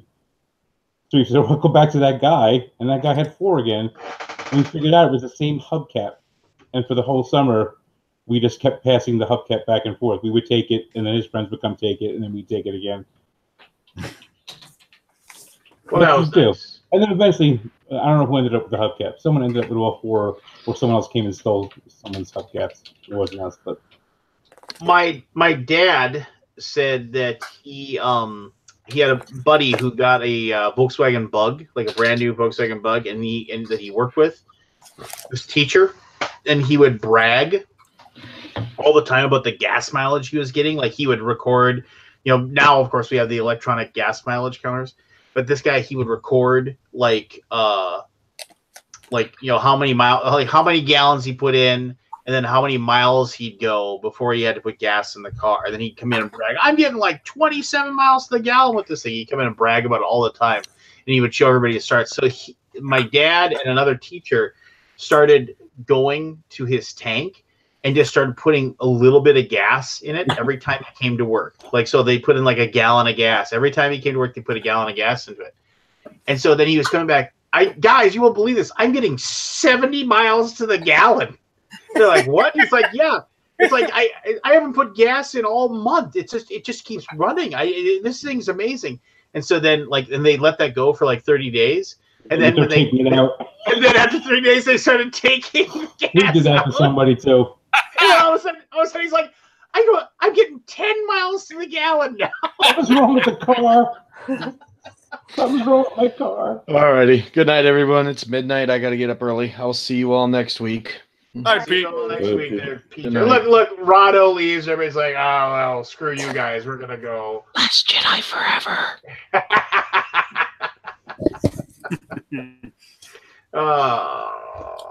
Well, it's almost, like he said, it's after midnight. It's like Alaboom after dark now. Now we can talk about adult topics or something. I don't know.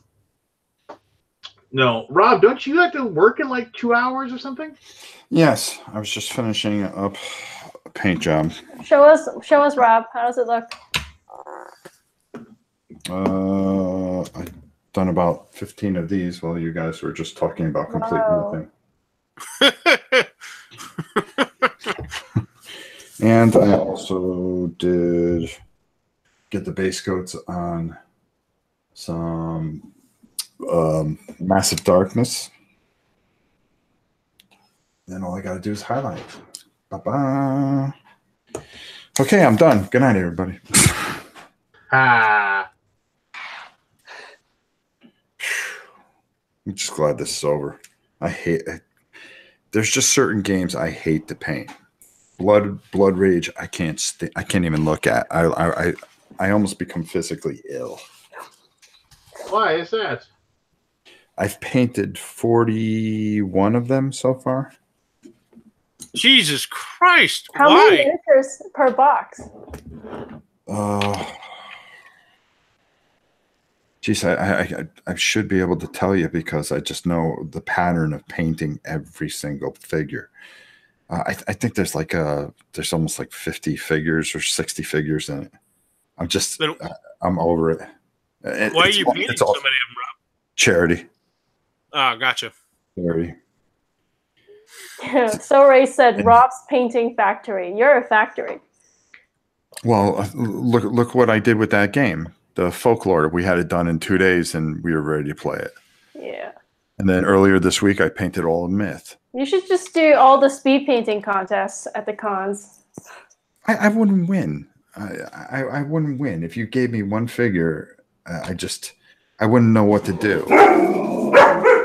Exactly. Somebody's breaking into your house. Well, they know that the twin guns of Rob Warren are waiting for them if they come in.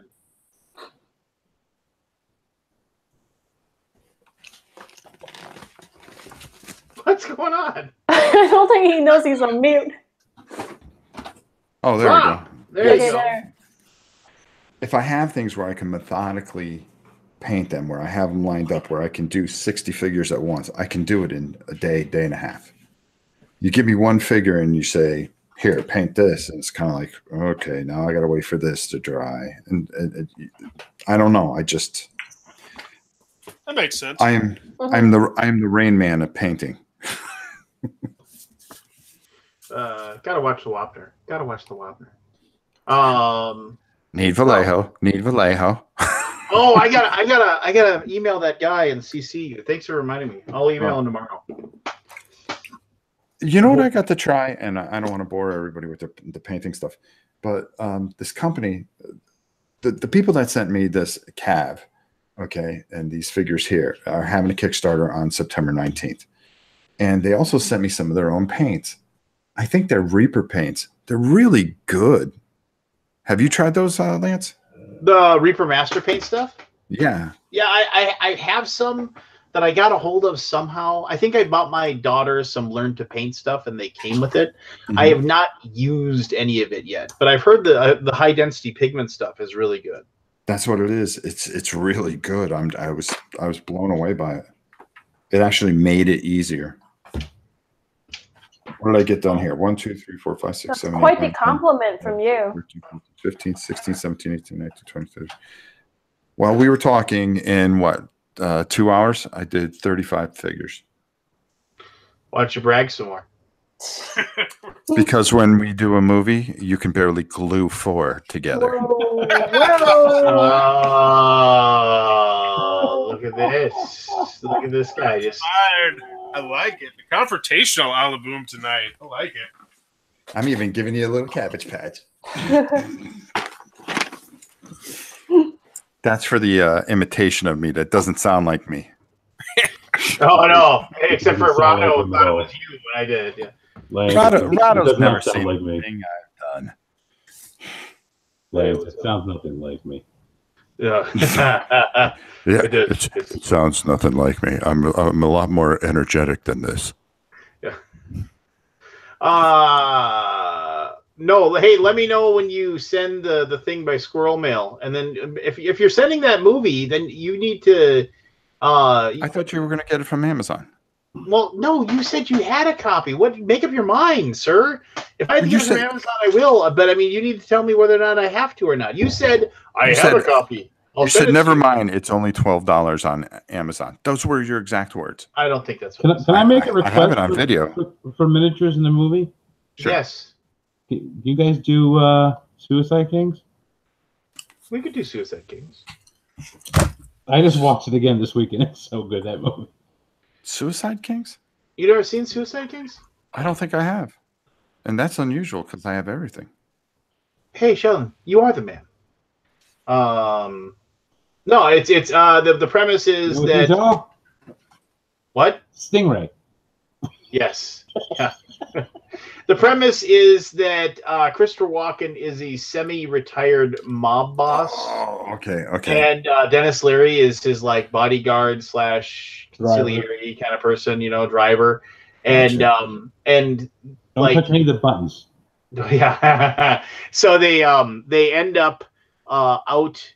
Like Christopher Walken ends up out with like these like 2 or 3 guys that like these guys go out and drink, and they sit in his booth that he always has reserved for him, and then like he shows up, and he's like, "You're in my booth," and they're like, "Oh my gosh, we had no idea it was yours," because they recognize him immediately as being a mob boss, and we're so sorry. And then Christopher Walken, he's like, "No, it's okay, boys.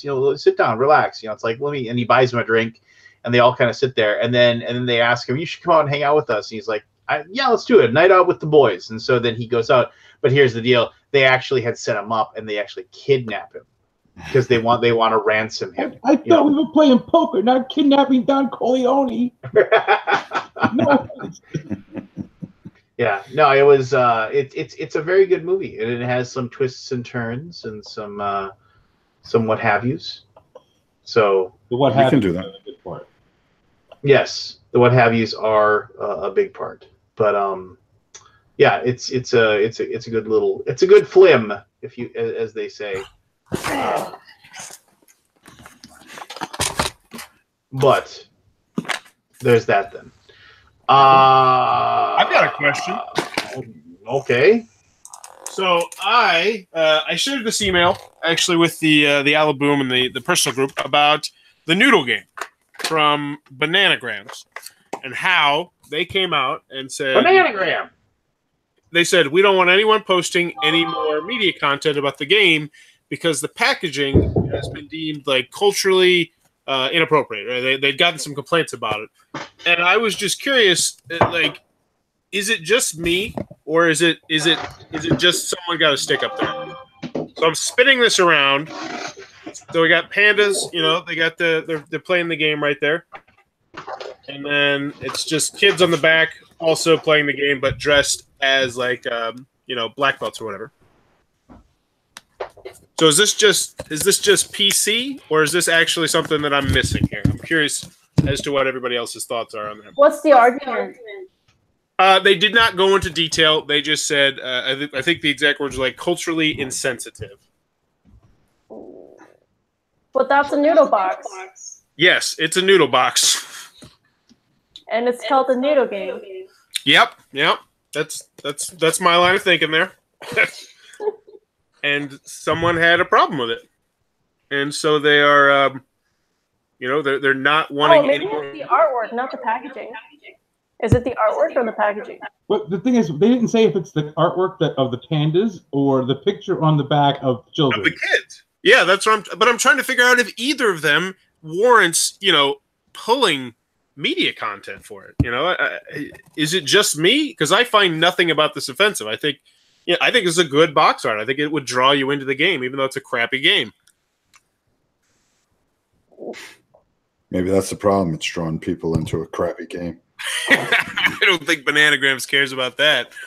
I guess we'll find out what the problem. Damn, too many people like it when the new package comes out. That's a good point. Yeah, but that has to be such a costly expense, especially. Are they just pulling it from the shelves, I wonder? Or is it just media? Or I just, I've reviewed a lot of stuff. I've never seen this happen before. And it boggles my mind a little bit.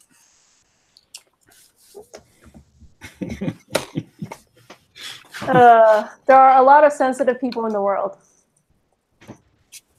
I didn't know if there was something blatantly offensive that I was just missing. Because sometimes, that'll happen sometimes where you're just like, oh, I didn't even notice that. But that one, I was looking at it, and I just didn't see anything that would piss anybody off in a world where everything pisses everybody off. Too many people are going to buy this, and then we're going to be successful. Then we're going to have to make another game, and I just don't have any ideas left. Let's take it off and really mess this up. Well, I think that was this game. It's just literally grabbing noodles out of a box and trying to do it and ripping them out of other people's hands. Like, it's a children's dexterity game. It looks yummy. I'm looking at the pictures. Like, the noodles look like noodles. Yeah, it looks pretty realistic. I mean, the game itself, its premise is a fun sounding premise. Well, Board Game Geek has the entire content of the page is the description and your review. There's no forum threads. There's no nothing. So there's no discussion going on there about the noodle game. And I bet there won't be now if they're going to pull it. You did it, Forrest. Dude, there are so many pages that are like that, where I'm the only person who's posted anything in like the last 5 or 6 years. I get that so often when I post older reviews. Kind of like tossed salad, right?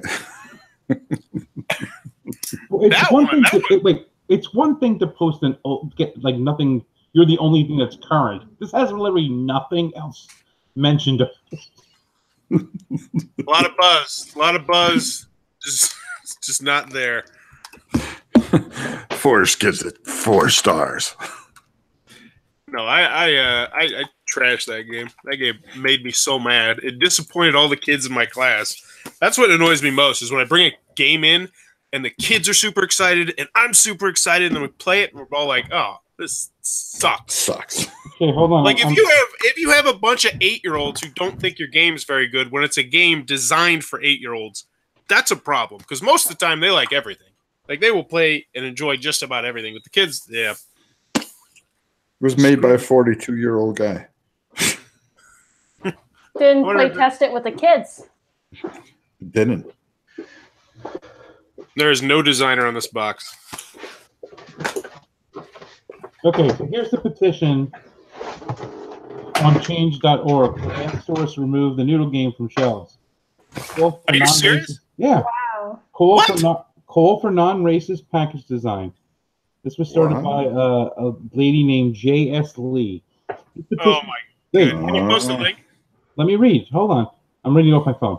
This petition calls for new packaging for the Noodles game by Bananagrams and for all stores who carry it, such as Target, Barnes & Noble, and Walmart, to remove it from shelves until inoffensive design is implemented. I'm a Korean-American woman, graphic designer, and author who writes about race, trauma, and identity. When I came across the Noodle game at Target, I was appalled. I don't see a problem with the concept of the game, which is picking up noodles with chopsticks. However, the packaging is highly insensitive to Asians living in the West. On one of the panels of the Chinese takeout box is a photo of 2 white children in martial arts costumes among text that tells kids to become a noodle ninja. This is not creative celebration of Asian cultures, but mockery that Asian children will internalize and non-Asian children will mimic. Target knew enough not to display the problematic panel on their website, which leads me to believe they understand the issues many will have. Imagine an Asian child being asked to play this game with non-Asian kids who don't know better than to copy what they see on the box. Asian American children already face prejudice, racial mockery, and sometimes violence due to stereotypical depictions like this. Large corporations such as Target need to do better. So it is the photo, not the panel. The martial arts and the kids. The martial arts costume and the kids. So, okay, I mean, I don't understand. I kind of came in here. Lance, you're being incredibly insensitive right now. We're talking about the noodle game and how they're changing the packaging. Forrest, will you hold up the package? Do you have it? I want to see the picture. I do have the package. It is right up. Camera's there. That is the picture in question with the 2 kids right there, playing the game. Pretty much. That is actually how you play the game, but they are dressed in the karate uniform. But I guess it's this part that really is pissing people off. The become a noodle ninja. If Anthony was saying that's really the thing that pisses that's what this off. particular petition says. I mean, I guess you have the right to be offended by anything. John, your thing is, I'm going to mute you since you still haven't figured that out. You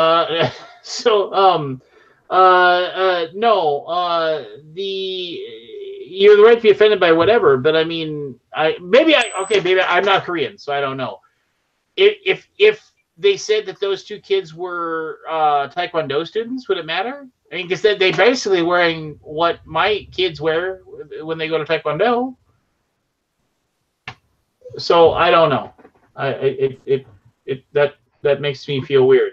Well, originally we started this discussion. We were trying to figure out what it is that people found offensive, and we couldn't figure out whether it was the drawing of the pandas on the front or the children on the back. So I went searching for it, and I found that petition. So we've determined that the offensive portion is the photograph, not the pandas. So pandas are cool. That's what we got. Well, she actually had a list of recommendations of what should be changed about the artwork, and then one of them is remove the pandas. I didn't get past that. Damn pandas. They ruin everything. Basically, she's like, pandas have no connection to noodles. Well, I mean... All right. I'll provide free artistic consulting to make this product suitable for shelves. Include a more diverse group of children playing the game with at least 1 Asian child. Rather than martial arts costumes, have the children dressed as casual American attire. Eliminate martial art poses. Martial arts have no connection to picking up noodles. Remove the pandas, or at least don't depict them sparring. Pandas also have no connection to noodles. Remove the bamboo. A regular Chinese takeout box would be fine. Throwing as many random Asian symbols and stereotypes together is offensive. Instead of Noodle Ninja, consider Noodle Master.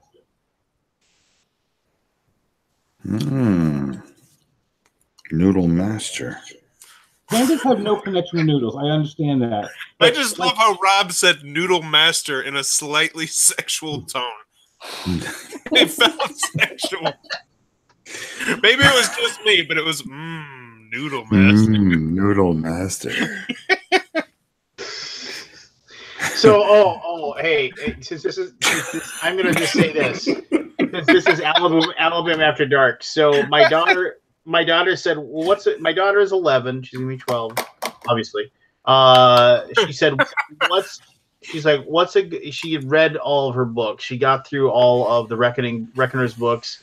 She's like, "What should I read?" And I was just like, "Okay, well," I'm like thinking, I'm looking at my books that I have, and I grabbed the Stephen King book, The Eyes of the Dragon, which is a really, really good, like it's not a horror book. It's, if you haven't read it, it's fantastic. Pick it up. It's a fantasy book that he wrote, and so I said, I think you'll really like this. You should read this. And so then I thought about the book for a while. I was like, is there anything in there that I don't want her to read, that she might not really grasp or anything like that?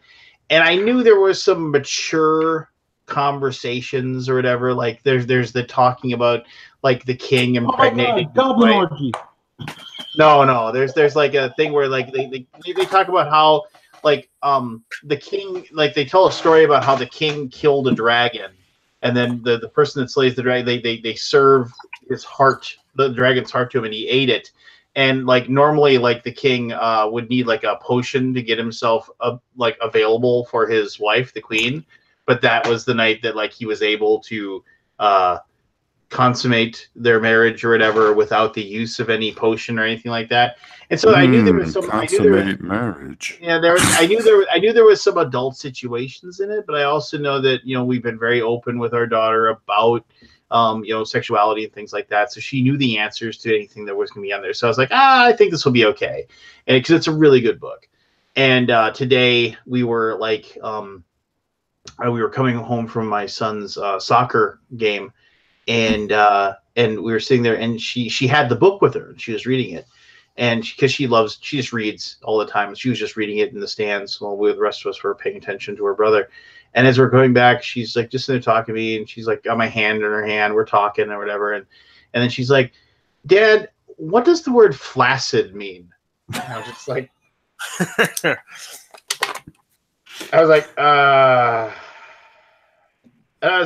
how do I? Because I know exactly what she's referencing, and I was just like, to Uncle Robin. Yeah, I was just like, yeah, we'll let Uncle Rob answer this one. No, and I was like, usually my go-to on that is like, that's a great question for your mom, and but I just said, floppy. That's all I said.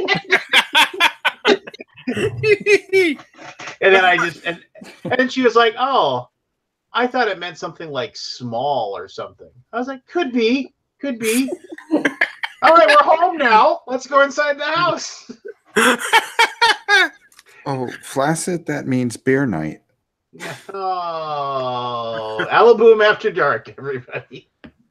In case anyone is wondering, that petition had 331 signatures.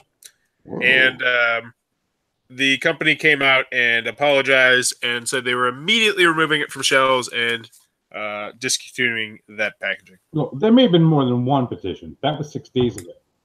That petition was started. So there may be people on another petition before that.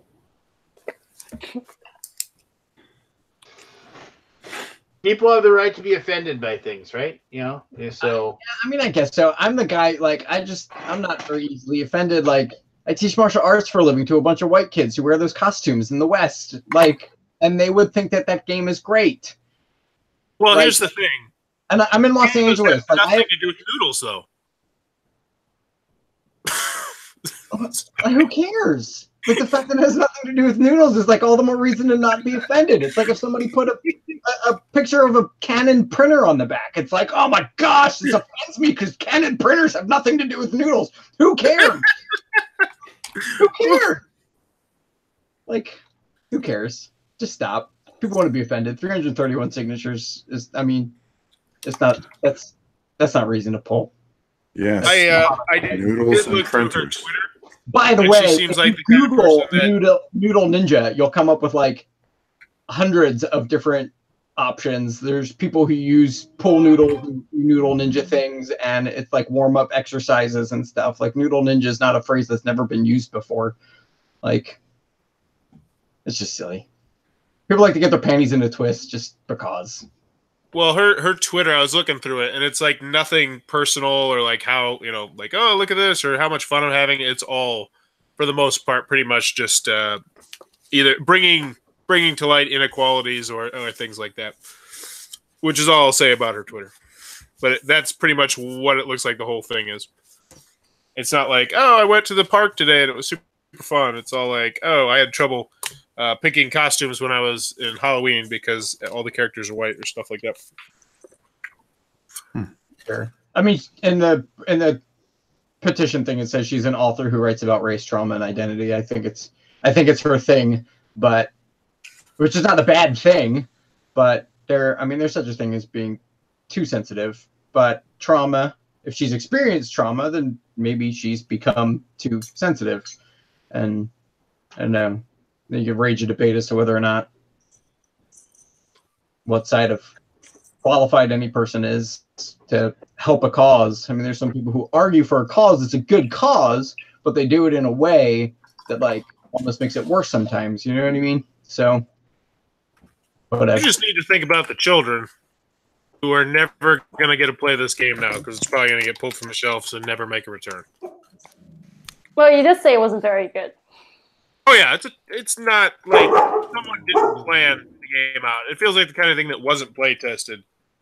It was the kind of thing where like halfway through they're like, well, I mean, in my review I talk about it. The game takes forever because it's exceedingly difficult to win because you have to reach into the box. And I actually complained about this game a couple weeks ago as a grievance because that company really crapped the bed on their releases because their 2 new releases both sucked. But yeah, there's way too many noodles, and they're really hard to get out of the thing.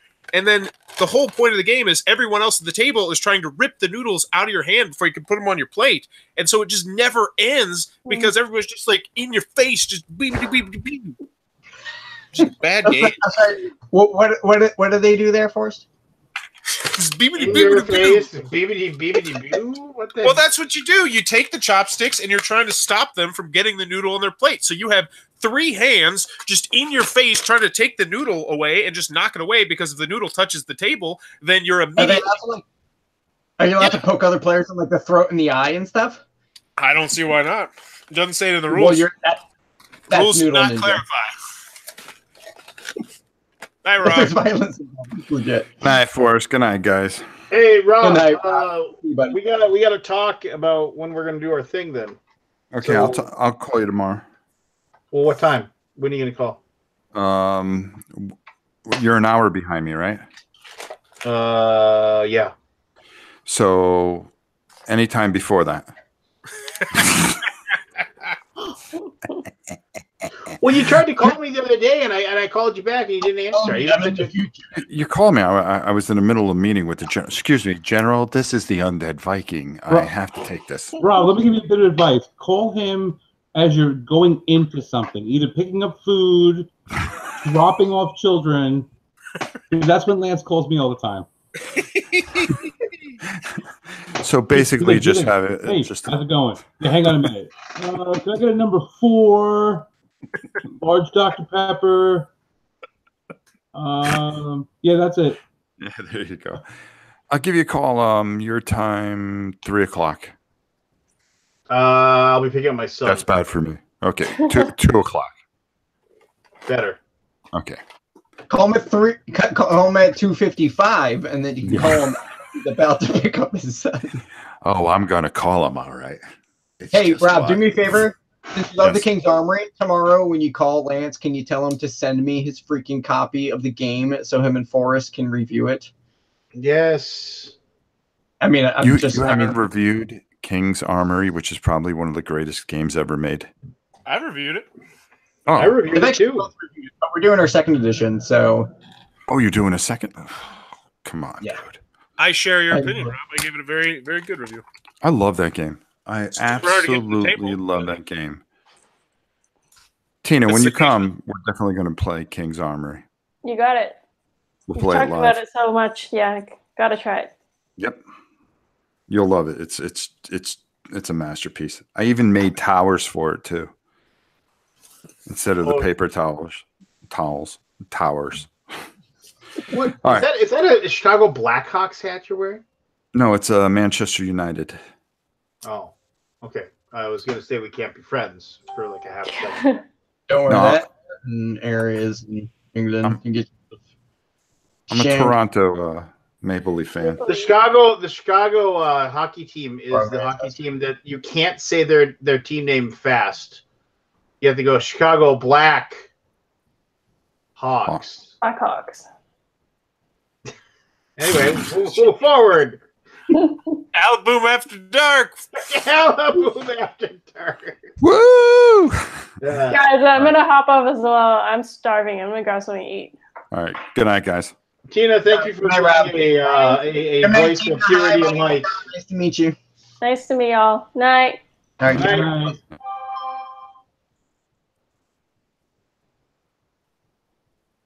And then Anyway, gentlemen, Johnny, I have to go to the post office tomorrow anyway, so I will take it with me there. Okay, good. Did you send me your address? It's probably in your inbox somewhere, but I'll send it again tonight. All right, sounds good. Wait. Thank Oh yeah. Yeah. What? Who? Couldn't you just send it to me? And then Well, you no, both he's send me- got he has to put the second edition stuff in it.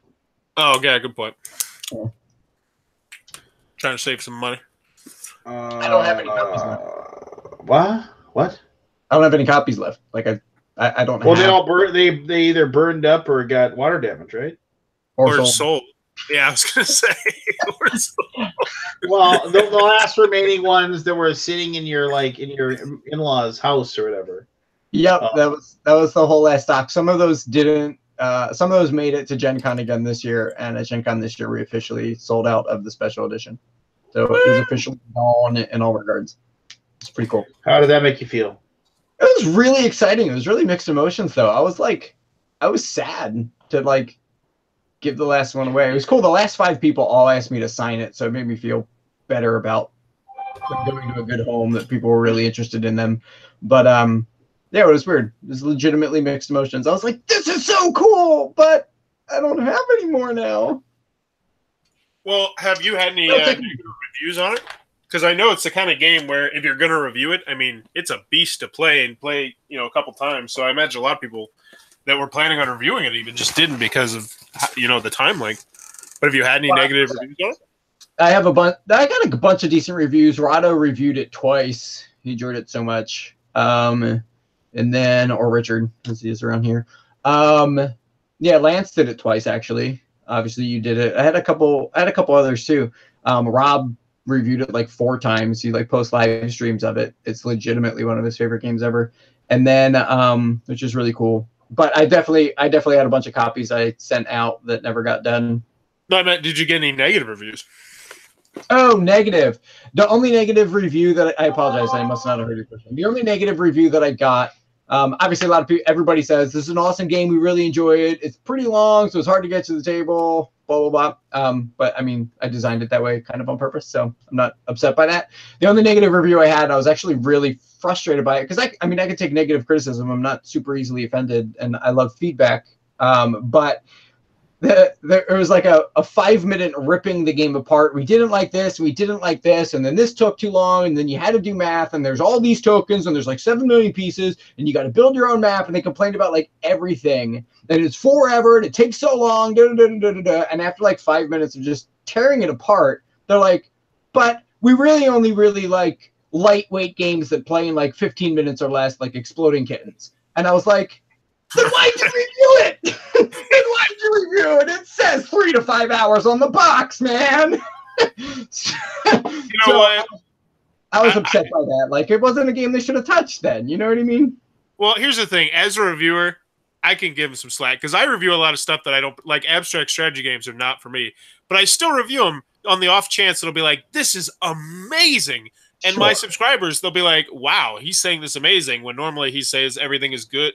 So, yeah, but still, that's a pretty big swing. You know, fluff, you know, filler weight games to the King's Armories. That's about as different as you can get. Yep. Exactly. So that was the only like outright negative review I had.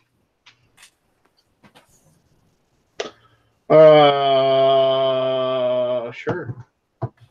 But thanks again to both of you guys for picking it up and put it back on the table then. Yeah, no problem. So in addition to the second edition, I mean, the second edition, the changes are ultimately not tremendously huge. But I'll be sending you both the all the expansion heroes and stuff, so you can play the new characters. And you know, it's almost a review. It's both a review for the second edition, but almost as much a review for the expansions. Okay, I'll probably primarily focus on highlighting the new stuff. If that's all right with you. Yeah, even whatever. if it's not all right with you, that's still what I'm going to do.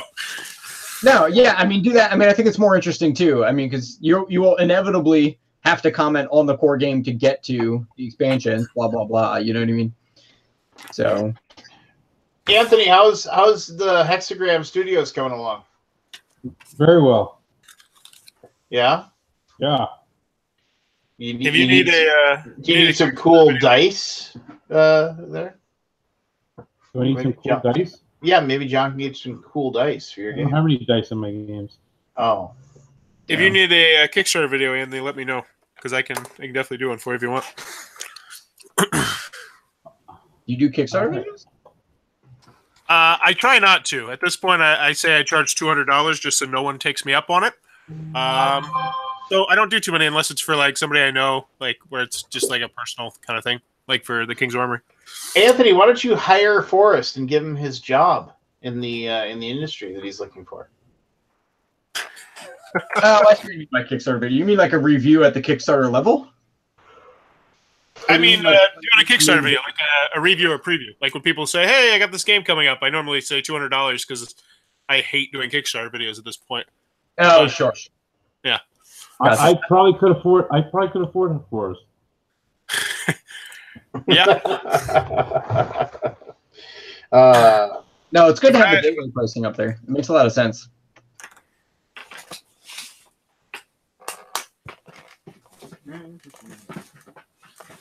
Speaking of nice dice, this is not me doing the echo. Nothing on my side today.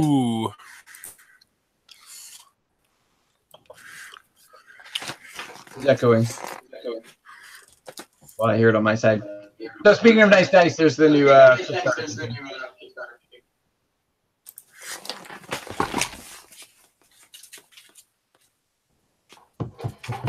you got well. What's your dice Kickstarter you got going on now? You have like Infinity Gems or something? Pretty much. So we have 4 new dice designs. Ultimately 3 new dice designs, but we're doing them in a bunch of different ways. So we're doing them all at the same time. I considered breaking them into different campaigns, but I kind of just wanted to get. Sounds terrible, but I kind of wanted to get it over with. I didn't want to drag it out over 3 campaigns for 3 months. So it's kind of like something for everybody out there. Who's got the echo? Yeah, that's what I said. Nothing's changed. Before I got bit by a snake or something and just got up and started running. I don't know what that was. Hold on. Is it still an echo now? Yeah, it is. It isn't John. John, unmute yourself. I'll take the blame. What do I need to do? What do I need to do to fix something? I think there's an echo with you. Hold on. I'll talk now. Yeah, it sounds good. It's Forrest. Forrest. Unmute yourself, Forrest. Put me in, Coach. What about now? I don't know. Sounds better. That's better. Yeah. What are you digging through right now, Forrest? a local gaming store, not my local gaming store, but a local gaming store is having a garage sale this weekend, and I've been putting off doing it because they rip you through the nose. But I'm gonna finally do it just because I need to clear up space in my get rid of games closet. So I'm probably gonna put 100 games out there. That's my goal. I'm gonna drop them all off tomorrow and hopefully sell 15, 20 of them, just dirt cheap prices, just to clear up space. But I have a grievance. Well, I will say there was a guy that did the same thing as you, and he literally was just like, I don't care, I just want cash. He said $10 a game, didn't care what games they were, and he said $10 a game, and it was something I think you could get 6 for $50. So, and then and if somebody came up and eventually somebody just came up and just offered him a flat sum for all of them, and he was just they're like, well, I'll just give you, because it was about 90 or 100 games, and they just said, I'll give you $500 for all of them, and he said, fine, done, take them, and he was just happy to have the money. Anyway, go ahead. For me, I mean, the money's going to be great. I'm going to use it on me and my son's vacation we got coming up. But it's mostly just I am literally running out of space to put games. I know. I've been in your house. Yeah, and you saw that spot. I mean, I have an entire closet that's like a little walkway underneath my stairs. That's a big place. It's probably got about 100 to 200 games down there. Probably more than that because I'm almost up to 100 right now of just games that I'm not just going to throw them away. Like this Blue Lagoon. Blue Orange Games. This is a good Reiner Knizia game. This came out at Gen Con. I don't even think you can buy this yet on the shelf. And it's like, what am I going to do with it? It's not something I want to keep. Nobody in my game group really wants it because, So, yeah. But I do have a grievance. That grievance is this game right here. Welcome to the Jungle from Coffee Cake Gaming. They gave me a copy of this at Gen Con, and I just found out that apparently it is a Kickstarter game. I had not opened it yet, and it goes on Kickstarter in 4 days. So they just handed it to me, and I'm here with this conundrum of, do I review the game as if it was just a regular game, or do I do a Kickstarter preview? Normally, if I don't like a Kickstarter game, I give it a preview. I just say, here's how you play the game. If you like light filler rate games and take that games, then this might be the game for you.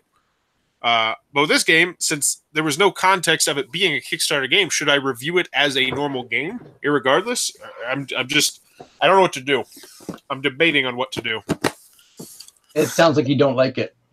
I have not played it yet. There's the thing. It could be spectacular. I read the rules, and the rules sounded relatively straightforward. I'm hopefully going to play it this week because, I think it's going to make some good money on Kickstarter. So it's in my interest to make a video because the artwork is absolutely gorgeous. That's really cool. But at the same time, it was just kind of like, hey, here you go. And then I find out, just today that it's like, oh, this is coming to Kickstarter next week.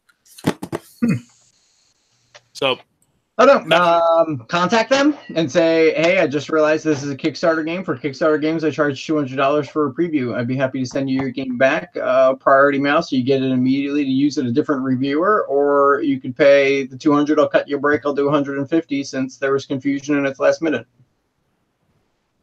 Well, John, that is the right answer. Happy help. I'm not going to use it, but that's the right answer. Okay, well, good. I'm going to play it. I'm going to play it first because if it's great, then I'll just review it. But sure, if it's not, then I'll go down. I might go down that path because if it's great, I don't mind. It's already here, and I hate going to the post office with a passion. I just thought that was kind of that's my grievance that he would hand off a game like that without informing me that it was in fact a prototype and a Kickstarter. Yeah, it's interesting, surprising. Yeah, and if it was like a pre-release copy, I wouldn't mind because that'd be just if it wasn't coming to Kickstarter, I'd be like, okay, there's not a rush to review this game. But since it is in fact a Kickstarter, now it's like, oh, there's like an obligation there to get it out in a short time frame.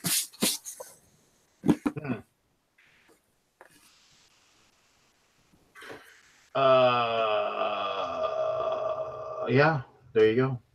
I'm also really pleased that my noodle game thing spun a whole conversation. That was like 30 minutes. out of just complaining about the noodle game. But it is pretty mind blowing. I just don't get people complaining about. Oh, I don't either. I think they just, I mean, we've talked about it before. I think it's just people want to, I think it's like a game like, oh, I'm more offended. I'm more sensitive than you are, so I'm going to be offended by this. These kids on the back of the box. I mean, it's like one of those things where it's like, I don't know. I just, maybe people just get, like, okay, so I'm trying to think of something that would offend me, like enough that I would be like, no, I'm not, because there's got to be something. Harvest, really, the game really Harvest from Tasty Dimensional Games. It has nothing. Farming has nothing to do with goblins and orcs. They should not be on the box. And I also find it kind of offensive how they are dressed like stereotypical farmers dress, when in fact farmers dress just like normal people most of the time. I would like to start a petition to get Harvest taken off the shelves. Lance, can you get that started for me? You could literally say the exact same thing about a different game, and it would just be farmers complaining about it instead of, you know, Asian people. I guess this particular Asian woman sounds really bad when you say it like that, but I don't know. I'm with you, John. I feel like a lot of people are offended by a lot of things, and it is. This is my part annoying. It annoys me because it waters down other things for other people. It's like 90% of the reason I don't use Twitter anymore. Or Reddit. There's no light. There's no positivity on Twitter or Reddit anymore these days for me. Well, yeah, here, you know what's weird? Everything somebody complaining about something or being rude or negative or trying to force pornography down my throat, like, just get away from me. Be nice, or it's just not the community for me. So I excuse myself instead of signing a petition against Twitter. No, here, I wanted to say this, is that I saw somebody say, I really hate my Twitter feed since it's just all political, you know, and something like that. And it was on Twitter, right? So I was like, my Twitter feed is almost all board game stuff. It's really rare that it's something that isn't at least tangentially attached to board games. My Facebook feed, however, is like just, you know, ridiculous political post after ridiculous political post. And I've been taking Tim Norris's advice and just muting those people, like, so they don't show up in your feed anymore. So you know, they won't be there and bug you. But it's just weird how, like, my Twitter feed though is perfect. Though I will say this, I'm gonna tread lightly here. Something that's bugging me lately. Yeah. I'm trying to see. Sounds like a grievance. Anthony, are you awake? I'm here. Okay, so how do I spoke to you earlier today about something that was bugging me. Mm-hmm. So people on social media that when you see them being very active on social media and they just spam their feed with what seems to be like just all these either plans or objectives or things that they're working on, things that they're doing. And they've been doing it now for many, many months. And like, none of them have come to fruition. Yet you have these same people, like, and once again, if this is what you do, that's fine. But I mean, this is why I mute people on my social media. It's like, oh, hey, I'm working on this project. Okay, well, you've been working on like 27 projects over the last like 9 months, and you have completed nothing. But this is the new big thing that you're excited about, and like the same, you know, like the same like 50 people all chime in and say, hey, you're awesome, you're gonna do great at this, and it's just, and I realize that, you know, I mean, it's like it's a feedback thing and people get excited to hear it, but it's like I can't I can't, and then also and there's also like another genre of people that show up in my feed that will be like, there's in wrestling terminology, it's called the cheap pop. It's like when the guy to get the crowd on is like, Go okay, America. So, no, it's more like, it's like, I was driving down Elm Street here in Oklahoma City, and then the entire crowd, he said Oklahoma City, that's where we're from, and they all go crazy, right? Just to get that like really ridiculous cheap pop. And so then you'll have these people like just, say something like, hey, who here thinks board games rock? And it's just like, everybody's like, yeah, me, it's just, I know I shouldn't be pooping on what people like, right? If that makes you, but I mean, what am I supposed to? I don't know. Maybe I'm just the curmudgeon and just the a-hole here. No, you're not. You're right. Because Joe Rogan put it really well when he was talking about stuff like that on Instagram and on Facebook. It's pretty much just people sucking at the teat of just, like, tell me how great I am. Give me those likes. Give me those sweet comments about how great I am. When you post something like that, people are going to say it. You know it. And you post it there to get that. But here's the byproduct of it. So you not only have that, but then you have the 9,000 people who have to like it and retweet it because it makes them look like a better person because they like what this person said. I posted something one day. I had this I wouldn't say I write poetry, but every once in a while I just something comes to my head and I write it down. And I wrote something and I actually posted it on Twitter. And it's not anything that's, if you read it and like look at it, you realize that it's a cry for help. And one person contacted me and said, "Is everything all right?" And I was like, "Yeah, it was just something I wrote, and I just wanted to put it out there. Like, I'm fine. Everything's fine. I just wrote it because it came to my head, and I wanted to put it down and put it out there." But like one person, like actually recognized it, and part of the thing even says, it says in it, "Could you hear the cries for help if I never said the words?" And it's like all these people like, oh, you think about people and care. And it's like it's all BS because two people could say the same exact thing, and because it's popular to like the other person, and you make you look like a good person because you stood by this person, it's all bullshit. And it happens.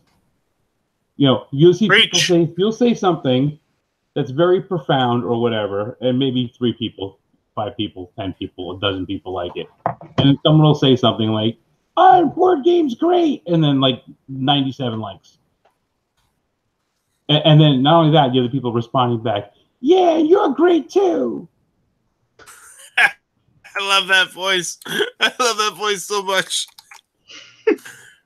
I agree with you completely. Sincerity. Like if I posted an apple is red, I would probably get some smart ass remark back. But if some of these people post an apple except when it's green, they'll get like, "Oh yeah, most people don't realize the apple's red. You're so great. Love you." And people know they're going to get that when they post it. I mean, they know what they're doing. It's like, yeah, it's just, yeah. But is it really that? I mean, fine. I mean, if that's what they want, then maybe. But it just seems so non-genuine. It's kind of like when children do things that really are not that spectacular, and everyone makes a big deal about it. False praise. Yep. Mm-hmm. It is a huge problem in today's childhood. Like I have written a paper about it before. It is absolutely terrible. But even like things like, it's cool when your kids take their first steps. It's pretty amazing. But what do? We call everybody and their mother that we know to tell them that the kid took their first steps. And everyone goes, oh my God, that's so exciting. It's not exciting for them. This fake, oh my God, that's fantastic. Like, who cares? Well, we have that problem a lot in childcare too, where I have specifically been told numerous times, like the words "good job" are some of the worst things you can do, because once you start saying "good job," it becomes a crutch, and you just use it whenever a kid comes up with anything. Like, "Oh, I tied my shoes. Good job. Oh, I drew this picture. Good job. Oh, I went out and I did this. Oh, good job." And eventually, it just gets to to where children expect that praise, and so when you don't say "good job," you washed your hands to like a 10-year-old, and they're like, "Oh, what did I do? Why didn't they say good job to that?" Like they get preconditioned to say this, to expect that, and that's a huge problem. Like I could talk about that for hours. It just really drives me nuts. Hey, can you send me your paper? What?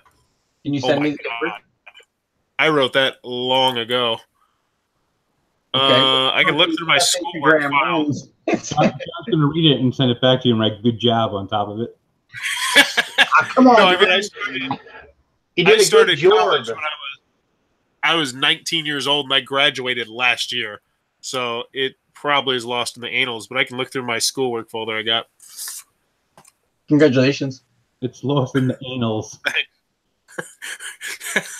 Is it pronounced annals or annals? Annals. Annals? It's pronounced anal, so it doesn't sound like anals. Well, I feel like on the Tigris, they say it a little bit different. All right, guys, I gotta head out. It's getting almost to 10 here, and I need a shower and go to bed. By the way, that page looks good. Thanks. I put way too much time into it. Good job. Thank you. Good job. Oh, that's got to be our new thing. If we have Alaboom shirts, it just should say "good job," period, on the front. Oh, we should come up with Alaboom shirts. We should.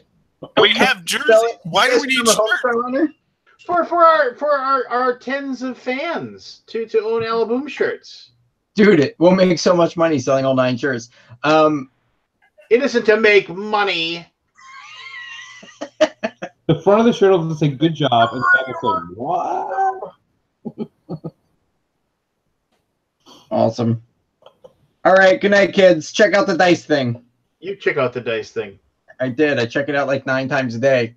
But you should be checking out 10 times. It's your campaign. You should be glued to that thing, man. I just checked. We're like $2 away from a stretch goal. No, we're $1,002 away from a stretch goal. Well, start telling people to give you more money. Hey, look, I see a board ad for the dice thing. Lance, give me more money. I promise to give you more dice in return. And when you pledge, I'll say good job. Good job. Just send that to everybody as soon as they pledge. Good job. I should do it to every single backer.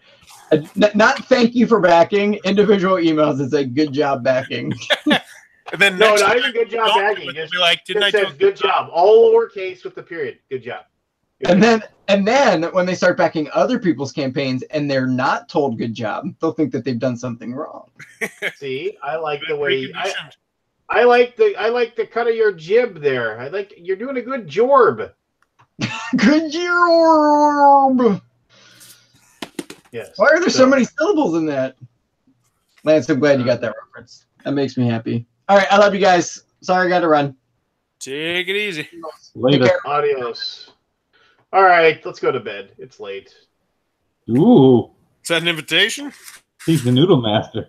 Yeah. How much do you think I should sell Quelf for? I'm thinking $3. I think Quelf should be a sweetener for somebody else buying your games. We'll go with $2.